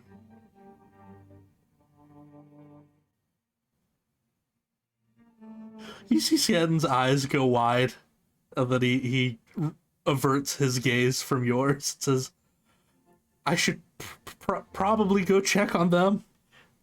He's gonna get up. He's gonna run inside. On his way, Anna's just gonna reach out and just grab the scruff of, like, his clothing and just kind of pull him close. Skedden, I know I've encouraged you to be a bit more brave, but this is ridiculous. You would have been left alone to the vultures if you didn't grab your party. You're just gonna let him go. Eyes even wider. He gives you a few understanding nods. Then is gonna run back inside. Oh, this boy. But yeah, after that is said and done, the rest of y'all would be able to make it back to your room. I'll move y'all. In fact, you have your choice of 2 rooms now. Because you could take up the creepy night room, the creepy armor room too, if you want. The choice is yours. I think we're fine with the other. No creepy night. Well, there isn't a creepy night anymore because y'all took it with you. Just an empty room now. Yeah, I'll have 2 rooms now. Is Porum's little grass bed still there? It is still there. Yeah. True. Balthazar won't put Porum in there. Yeah, you could lay Porum down on his little grass bed. So y'all settle in to discuss what you'd like to do next. So y'all are all the way up here now. Going to look to Erky, and in Gnomish, she's going to tell Erky that he should put the sunflower in Porum's hair so that when Porum wakes up, he has a little bit of sunshine and maybe he'll feel better. Erky will clamber off of Binder's back. And he'll go over and just slip the sunflower right onto the side of Porum's head and give them a few small pats. Just be like, I'd heal you, buddy, but I kind of used everything I've got, unless we go up against some undead. There's always that chance. Hope not.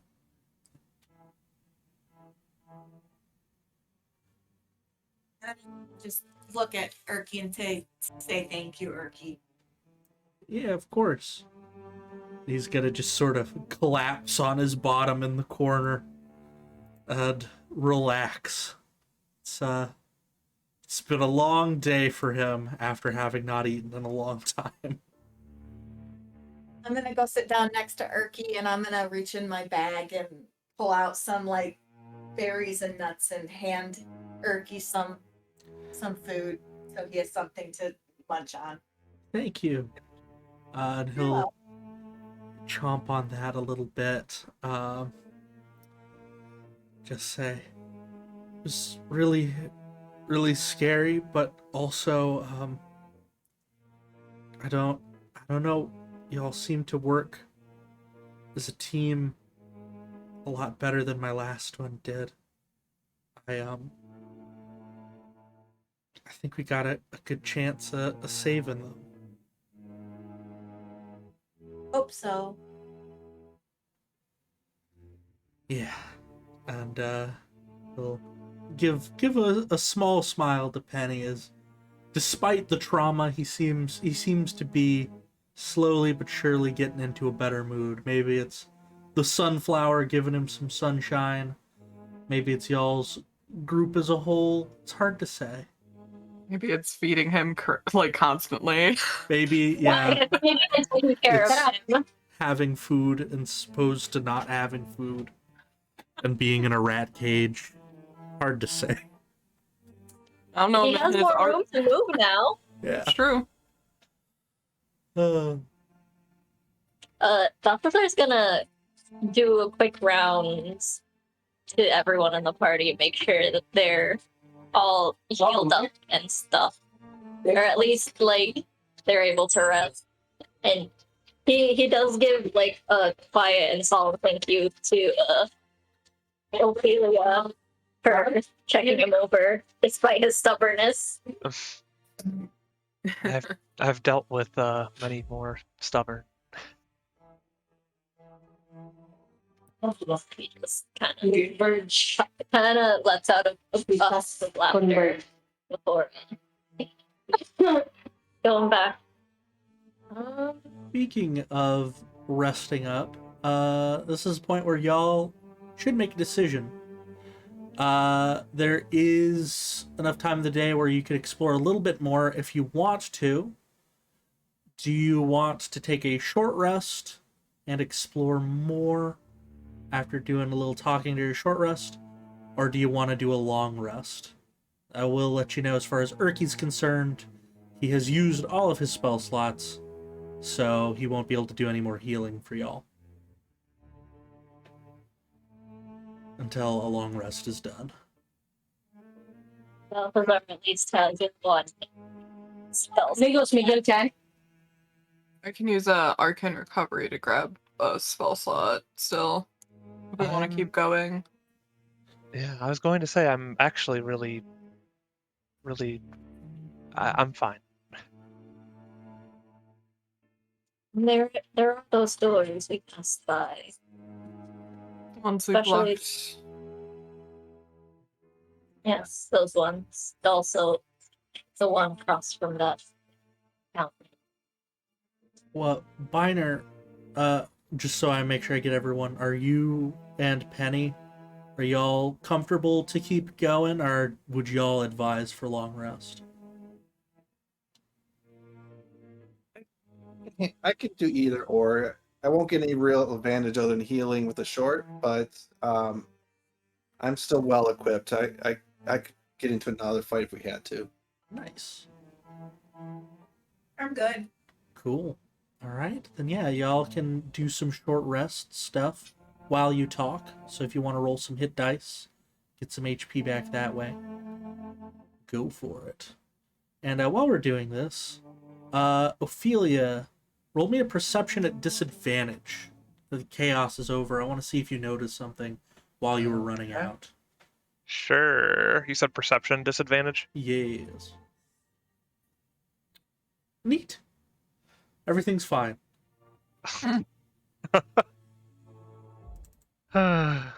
Cool.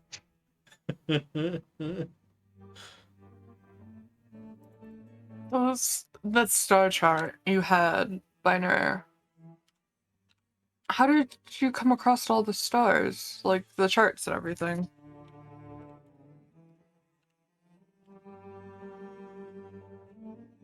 I'm sorry, Penny was talking to me.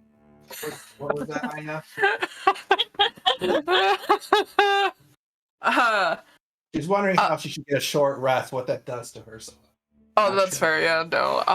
I asked like how you came across all the star charts.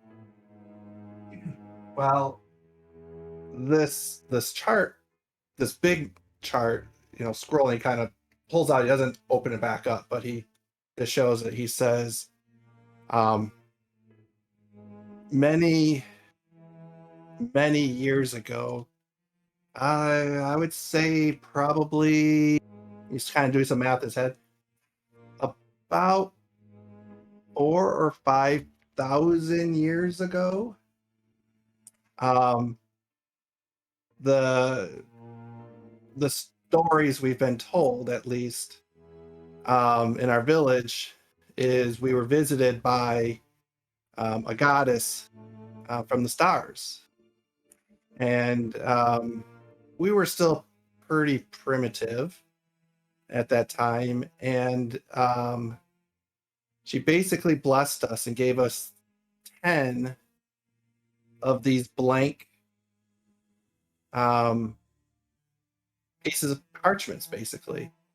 And said that if we were able to map all of the stars that we could, and each map represented a different land or area, if we could map all of them and capture what others felt, she would empower us with more and more magic within our village as we complete this. And if we complete all of the maps, that we would ascend to basically an afterlife of happiness and prosperity.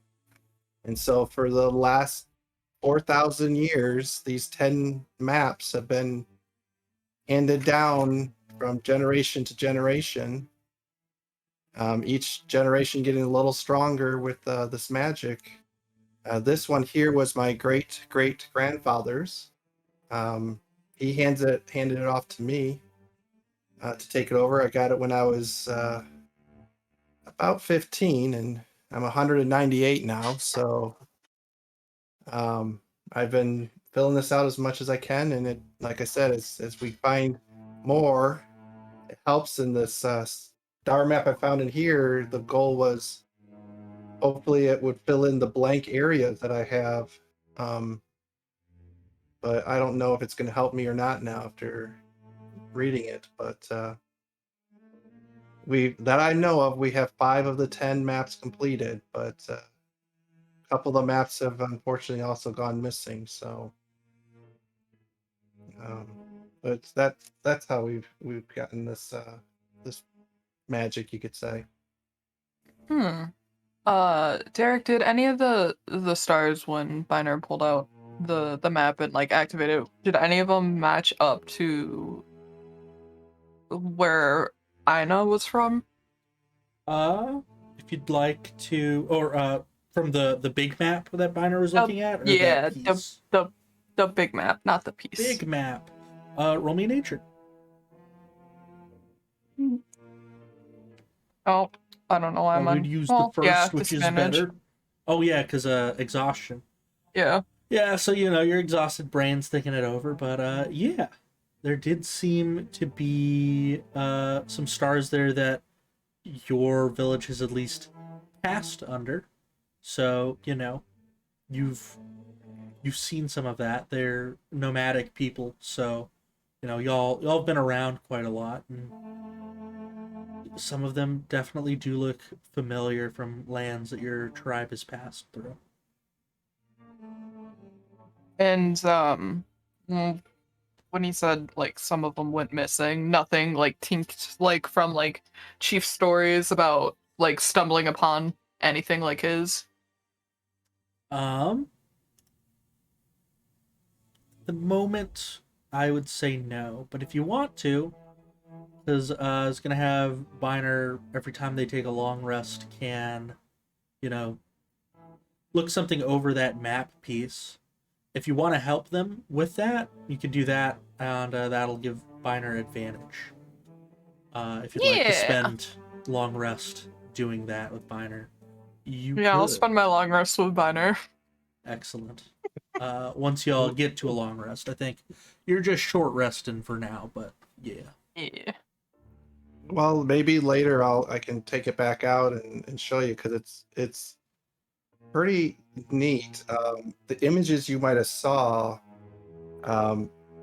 might look different from one of you to another, because this map is actually overlaying many centuries, you could say, of the stars. And the our lands change and there's different realms. And so when one of our people might have passed through a village and talked to the elders there, or stayed with the elders for a while, they might have given a constellation of an eagle, for example. But 50 years later, someone else walks through, and that constellation to those people that live there now might represent a different creature, or a person even. And so in their eyes, they would actually see that constellation, even though they are both mapped in the same exact spot. So it's a multi-layer, you could say, map. It's very magical. And but later, if you want, I can pull it back out, and you guys can just study and see what neat creatures and things. And if I know any stories around those constellations, I'll share them with everyone. Yeah, no, I believe I can help you. We're nomadic, so I can hopefully help give you insight to other areas that I've been That would be in. wonderful. I've spent many years with lizard folk. Traveled with them. I've lived with elves. I've lived with kings and queens and emperors and many different tribes. That's why I was very eager when we first met, this possibly meeting your tribe, because I'd love to, if you could help me to add whatever culture and ancestral knowledge you have about your stars. Would be a great privilege to me to capture that information. A sad look does cross over Ina's face when you bring up the tribe again, but they just kind of nod solemnly. Would he see the sad face, or would it be like a quick? It would be a quick filter, but you would be able to see like the downturn of his mouth. Is everything okay with your village? My village is fine. They're doing quite well for themselves, honestly. I would love to take you there. It's like I said before, I'm on this mission to move villages, or else we'll be tribeless. Not that I guess it really matters, being on the outside for so long now. Well, I do understand the word tribeless. So I didn't mean to make you sad bringing it up again. I apologize. No. You're fine. And in fact, Ina's gonna reach under their scarf and pull out a necklace, and it's like very delicate, copper gold, handmade, with a blue agate on top. And He's gonna pull it out and hold it up to the light, and as he holds it up to the light, it's gonna cast a star constellation. And it's shaped like a Wendigo. And it's gonna be, this is my tribe's favorite constellation. We follow the star points, and anybody that wants to find our tribe, if they were smart, would notice we move. And as he points to like the main star points that were drilled into the agate that cast light, we follow in this pattern that it makes every so often. So we're in a set area, but we travel. That is amazing. Can I hold it and look at it? Yes, please be careful. My He'll late delicately partner take made it. that.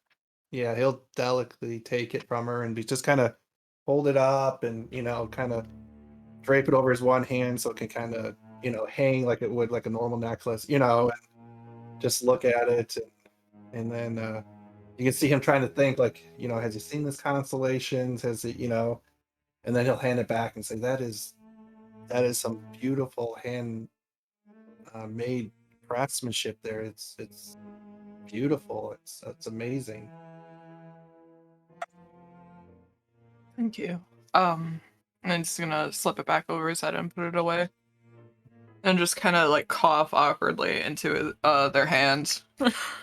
And look to Ophelia and just kind of nod subtly. Alright.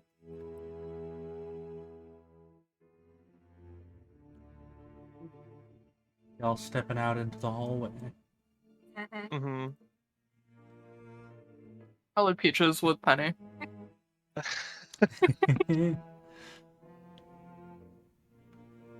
So, like, when Ina would kind of come, like, Ophelia would be sort of like, like kind of holding her arms close to her chest and just... I really want you to know that I'm really sorry for what happened. And I just wanted to apologize to you.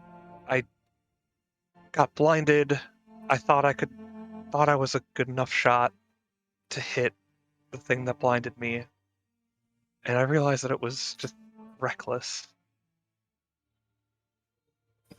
To be fair, I thought you were following up on the promise of when I came out of the woods. Just took me by surprise, shooting me in the back. She just like kind of gives like some soft chuckles. It's just I was mortified. I'm not a child. I actually think we're closer to the same age. But it was just scarring, just snapping out of it and seeing you there, just... Face down in the dirt, eating it. Yeah. And ever since, I've just wanted to apologize, but I thought you'd be very upset, and it would be understandable, honestly. I was upset. Don't mistake my jovial tone as not being upset. The room collapsing on us kind of I was more worried about everyone making it out than holding onto a silly, childish grudge. Same here, but I needed to talk to you and let you know that it just... If something like that ever happens when I'm not sure, I won't make the same mistake twice. Ina's head's gonna tilt, and how old are you, Ophelia? I'm actually 71. Oh, you have years on me. Not much given, but Yeah, I spent my whole life basically just under the water. Didn't get to travel as much like you. You wouldn't believe how many fish out of water jokes I heard before we all met up. I can believe that. People are assholes. Besides, you're more of a flying fish than anything. Thank you. I did have another question for you. If you don't mind me asking. She would gesture to this, I believe Derek, it was this door where they were locked in with the disease, correct? Yeah, that's the mold door. Okay. When we passed that door a while back, you seemed to know what it was without really you explained what it did, but what is the disease's name? It's called a russet mold. Okay. And she would kind of actually take out a small journal, and just kind of add to it write arrescent mold and circle it with the symptoms of it, or Yeah. the explanation of it into it. Roll a medicine check, because you haven't seen this before, but maybe you've heard of it. Okay. Oh, whoops. Was supposed to be 14? at disadvantage. Sadly, it's a little too obscure. Gotcha. Doesn't grow underwater, also, which might be a big part of fair. it. Yeah. I know that when the rats infected Penny and Balthazar, I didn't really know too much about scabies, as it's not very common for me to deal with. I was wondering if you could give me any knowledge you have about any diseases and potential treatments. If they're common, if they're rare. I just don't want to be caught off guard for the rest of the party like that ever again.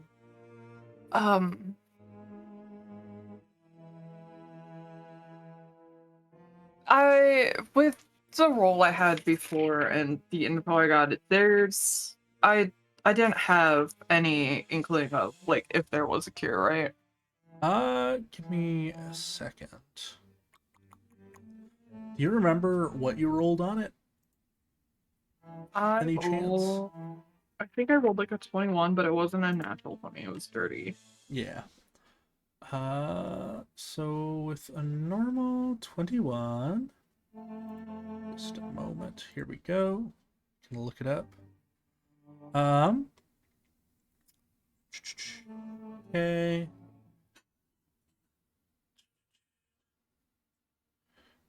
Okay. What's that? So,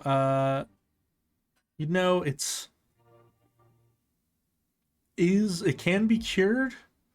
Things that would neutralize poison or disease can certainly help with it. In fact, you'd also know there's another thing that helps a little bit with it, which is make sure I'm looking at the right info here. It's being a little funky with me. Piercing. Cold, fire, and necrotic actually will kill it. So extreme cold or extreme heat, it won't grow in, and necrotic eats it away.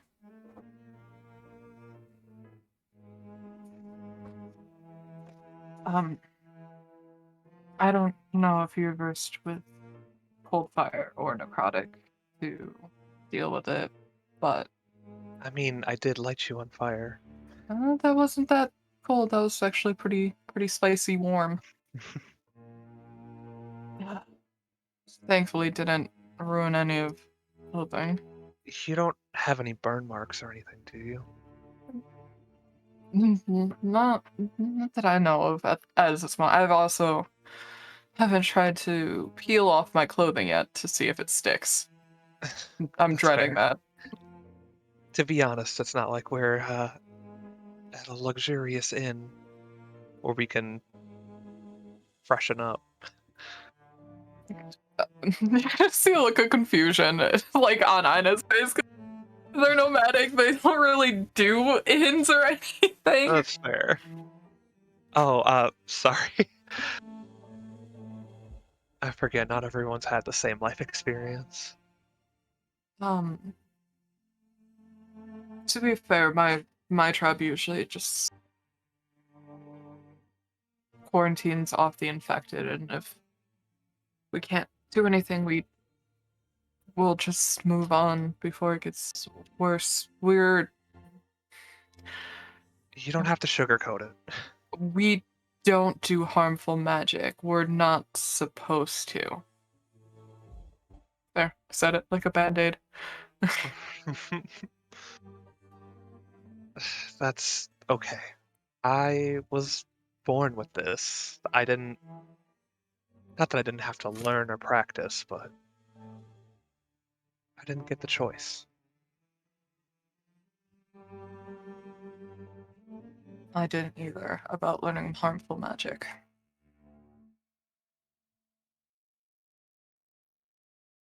And Ina's just gonna reach forward and just kind of pat Ophelia on the shoulder, like in this awkward, like I'm trying to comfort you, but I don't know you in a way.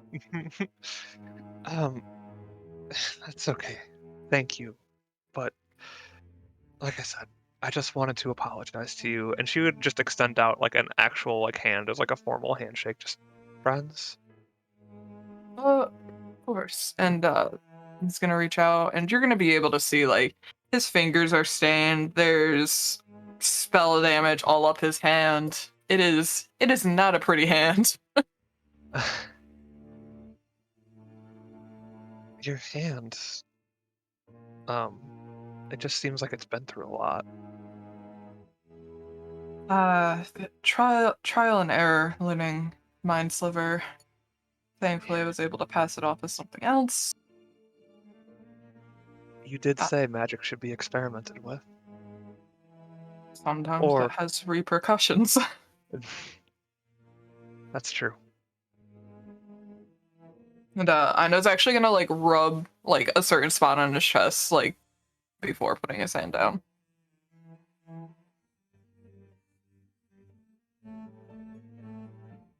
Should probably get back to the others. Yes, let's. And thank you again for accepting my apology. Of course.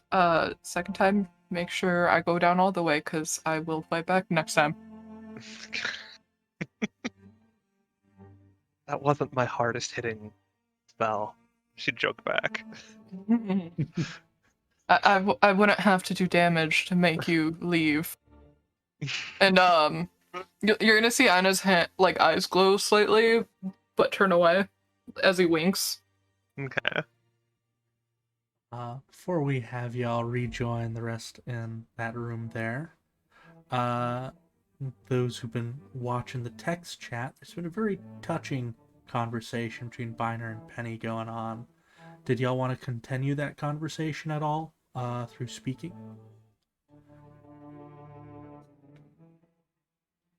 I think we're wrapping it up there. Okay. Just wanted to give you all the option if you'd like to. But It's so cute. it is It's so cute. sweet. It was very sweet. I know Balthazar left with a bit of a tremble in their hand. What is Balthazar getting up to over there? Balthazar just smoking. He has his pipe out. He's packed it, and he's sitting, partially leaning, kind of sitting on the altar. Injured leg kind of propped up across his other knee, and is just smoking to calm himself down from that adrenaline rush. Gotcha. Yeah. No, he's not making anything fancy with his smoke either. It's just taking a deep breath and letting it out very slowly. Gotcha. I would have. Oh, I was gonna yes. say he's gonna poke his head out and look out the door and turn to his left and to his right to see if he could see where everybody disappeared to. You can, He cannot see Balthazar, I would think. Right. I can't see you, but you I'd might assume see a few puffs of smoke if it's okay to say Balthazar is facing this way. But if not, that is Yeah, also it's totally fine. okay. It is just a slight stream of smoke. Yeah. But, yeah, no. So yeah, you'd see a stream of smoke to your right, and you'd see Anna and Ophelia about to make their way back on your left. he's gonna step out, turn to Penny and just be like, "I'm gonna go see if Balthazar is okay." He kind of just disappeared. I don't know where he went. I think I might know from the trail of smoke, but I'm just gonna make sure they're all right. Okay, I'm just gonna keep Peaches company. Thanks again, Penny. You're welcome. So he'll wander down this way until he sees him. All right.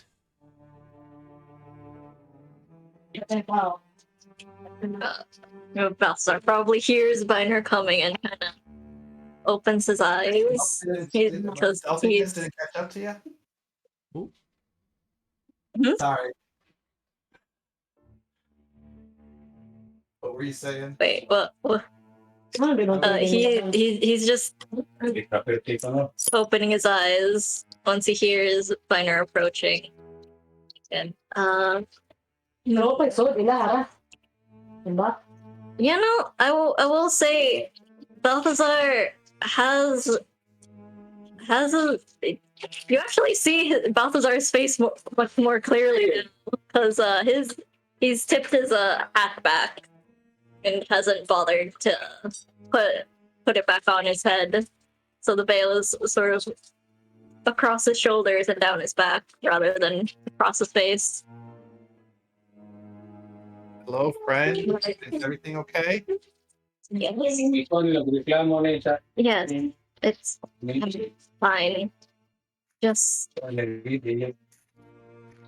doing what little I can to calm myself after he waves his hand towards where they came from. Yeah, that definitely got the blood pumping, I would say. That's for sure. May I ask you a personal question, and if you don't want to answer it, it's okay.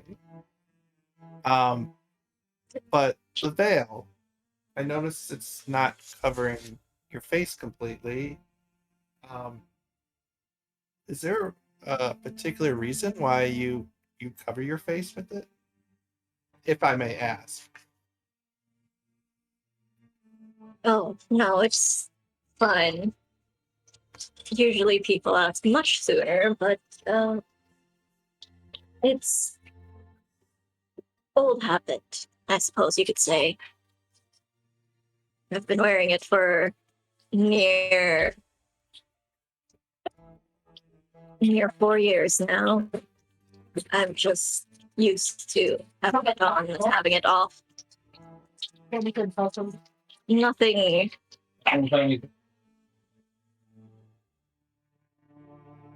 It is simply something I'm used to wearing. That is all.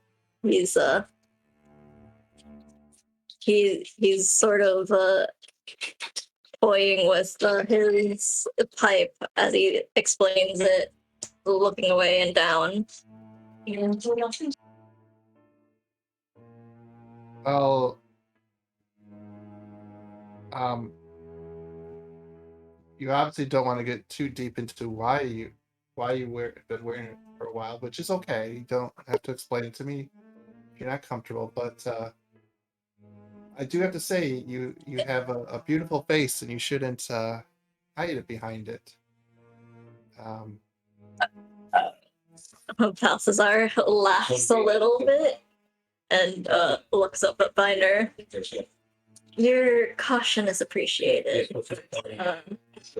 Well, I suppose the easiest explanation is it is a little bit of a tradition in my order. We usually wear these as part of our uniform, but it is also technically a mourning veil. Oh, Though I thank you for the compliment. He gives a bit of a weak smile. He takes another deep breath, takes another drag from his pipe. this might be also another odd request, but you know, many years ago I used to enjoy smoking the pipe, but I seem to have lost my pipe many years ago. Also, you wouldn't happen to have another and could share some of that smoke? It smells wonderful. This is the only pipe I have, but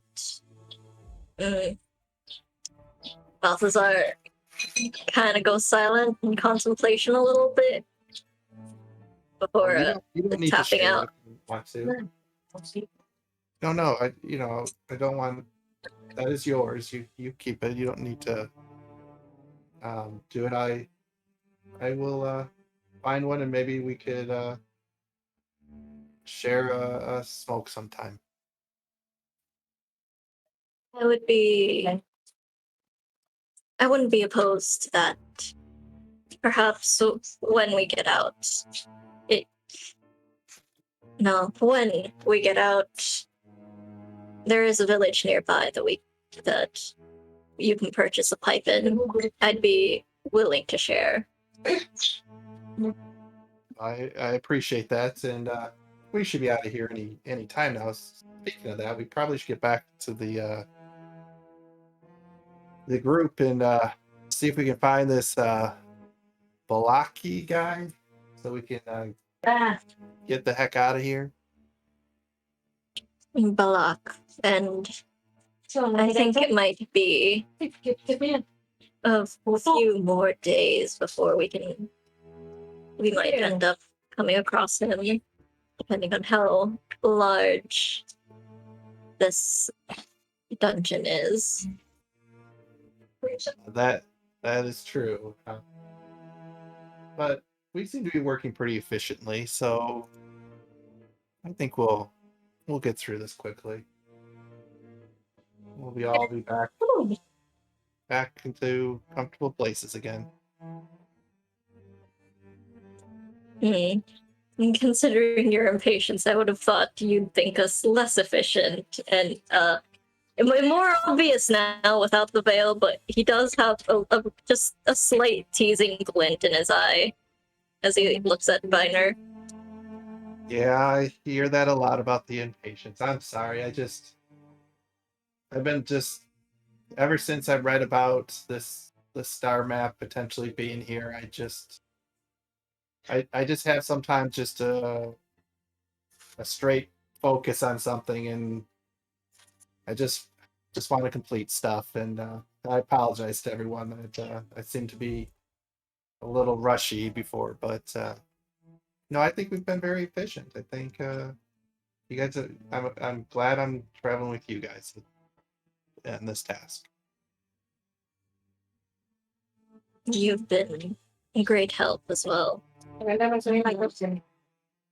Well, at the very least, you have your map now. Hopefully, you'll be able to exude a bit more patience, but I can understand having a single-minded focus, but it is still... How do you say this? It's best not to get too lost in that single-minded focus, I should say. Yeah, maybe someday I'll tell you when that got me into trouble. And he'll kind of think about a little chuckle there. And are you ready to head back? Balthazar nods and puts away his pipe, put it back in his bag before standing up. Right. Before y'all head back, and to rewind back in time a little bit before Ophelia and Einar got back, I did want to have something happen while Penny was hanging out. If that is okay with y'all's. Apple's back in the Rewind a hallway. whittle. Yes.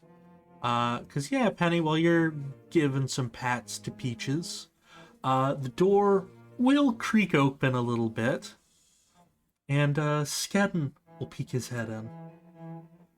Let's go. Hey there. I was just checking in to ask, did y'all happen to find anything interesting in that tomb? What are you looking for? Well, we came down here as archaeologists, so I'm just kind of excited to hear about it, what might be there, and if y'all found like a key or anything like that, maybe. Key? Yeah. No. What does the key look like? Well, it's probably made out of silver. I guess it doesn't actually have to be a key. It might have a different kind of form, but when there are traps around, it'll do one of two things. It'll either sort of light up and glow red and feel a little warm if it can turn the trap to do something good for you, or it'll go blue and feel cold if the trap was still going to do something bad to kind of warn you right before it'll happen. Y'all happen to find anything like that? I don't recall finding anything like that, but I can keep my eyes out for it. Okay, sounds good. There might be, and kind of leans in a little bit, whispers, might be a little bit of treasure that can split with you if you do happen across something like that, so keep that in mind. Okay, I'll keep that in mind. Thanks. Are you doing okay? Nope. I thought I was gonna die twice, and then I almost abandoned all of my people to death, so I'm doing pretty bad, but I'm hanging in there. Just sort of gives like a shaky thumbs up. But you didn't abandon them. You came back, so that's good. And you're still alive. That's good. Those are two very good things. You're right. I need to look on the positive. Thank you, Penny. You're welcome. Gives you a few quick, energetic nods and a smile before taking a step out. Just as Einar and Ophelia are probably walking up and looking at Einar, giving a shout of surprise and running off because Skedden is afraid of them now. That's fair. Me and my 4'5" frame. I know, terrifying. What did you do to Skedden? Skedden was outside looking at the vultures while everything was crumbling down on us, and didn't grab any of his archaeologist group, so I might have just laid guilt. Just a bit. Non-magical guilt too, it was just Not magical guilt. guilt. Okay. I understand. He'll get it someday, hopefully. Or he'll die a coward. I'd prefer that didn't happen. Then she'll just go inside, and then there we go. Sorry if we're gonna like move it back forward. Oh, it's all good. I had that like queued up for a bit, so I was like, I'll wait. Oh. Yeah, y'all head Be back. patient, you think? Yeah, y'all head back inside. It wouldn't be too much longer for Biner and Balthazar head back inside, and y'all can get all ready to explore your next branch of the Citadel. But for tonight, this is where we're going to start wrapping up a little bit. So before we do that, we're going to do our stars and wishes.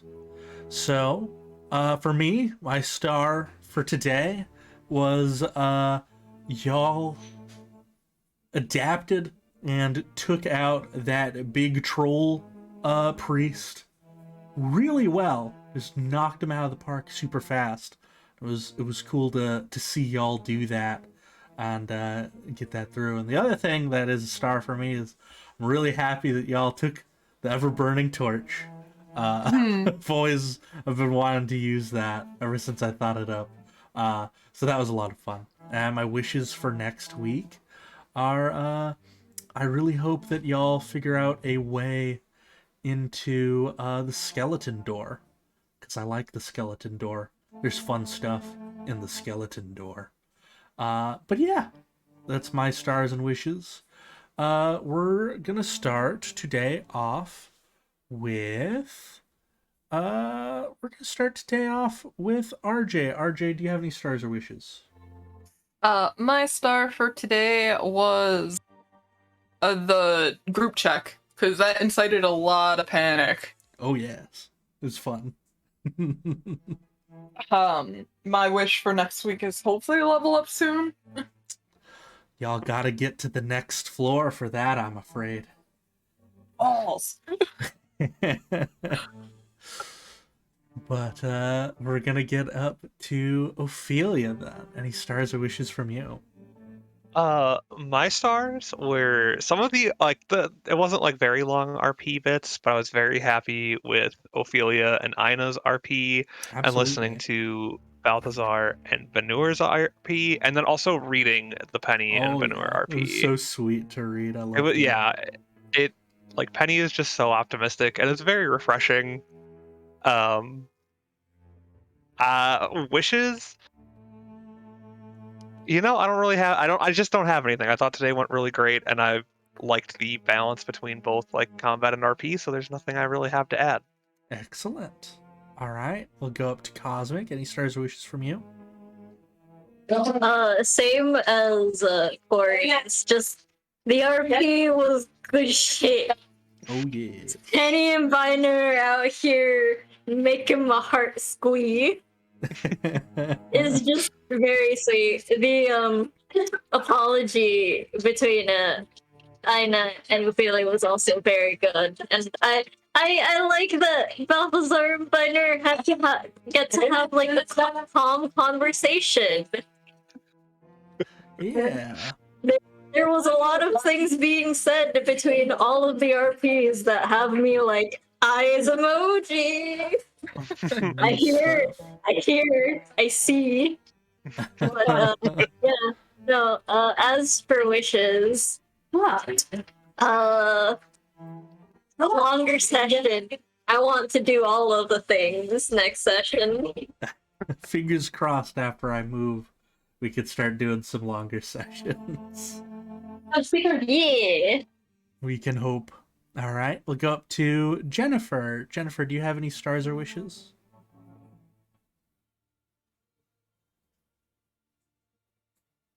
Everything that everybody else said. Wishes just to get a little farther through this citadel. Let's just get out of there. Sounds good. Alex is the impatient one. Somebody wants vampires. I'm missing my forest and trees and grass and nature. We'll get some of that soon, I'm sure. But that'll bring us to last but not least with Chris. Anything for you today? Same thing. You know, the RPing is great. This is definitely a great group. We all, I think, intertwine really well. And I love the reaction that everyone got when I pulled out the star map. Especially the covering of Penny's eyes. You know, it's makes you didn't see. That was great. Wishes, I guess, it's more for everyone else, is that we do get to level up so that some of the people get to start getting to use some of their subclasses. So Yeah, absolutely. And we'll get there soon, I promise. I've just got to get to the end of this zone. It's not too much longer, I assure you. But yeah, thank y'all so much for coming today. Thanks everybody for watching today. I'm gonna be asking y'all what your stars and wishes are in chat here in just a second. Dane is demanding that I level y'all up right now, so I'll be thinking on that very hard before next session. But Bully him, Dane. Continue to bully him for us, Dane. We love you for it. We'll have to beat the boss of this level first. But yeah. Wait, did we not already do that? Nope. There's another boss of this level. Oh. Wow. Yeah. Y'all beat the mini bosses. There's 2 mini boss and 1 real boss. So good stuff. What does that mean for being a hit? Because like that mini boss could have took me out in one wing. Exactly. Yeah. Well, you know, it's a boss combat, which means it might be a little more complex. But hey, we're gonna get there when we get there. But yeah, y'all are super fantastic. I am gonna go ahead and head us into the after stream and start chatting with our chat here in a second. Before I do, big shout out, big thanks to first of all of you in the party. Thank you for making this such an easy and fun stream to run, and for the art that Spotless and Cosmic provide. It's lovely. And also a big thanks to Greek for Six, because we use their art for Peaches and for Skedden, and as y'all go through this campaign, you're going to be seeing their art quite a lot more. So big thanks to all of yous, and yeah, we're going to head into the after stream. But y'all rock, and I hope to see y'all next week.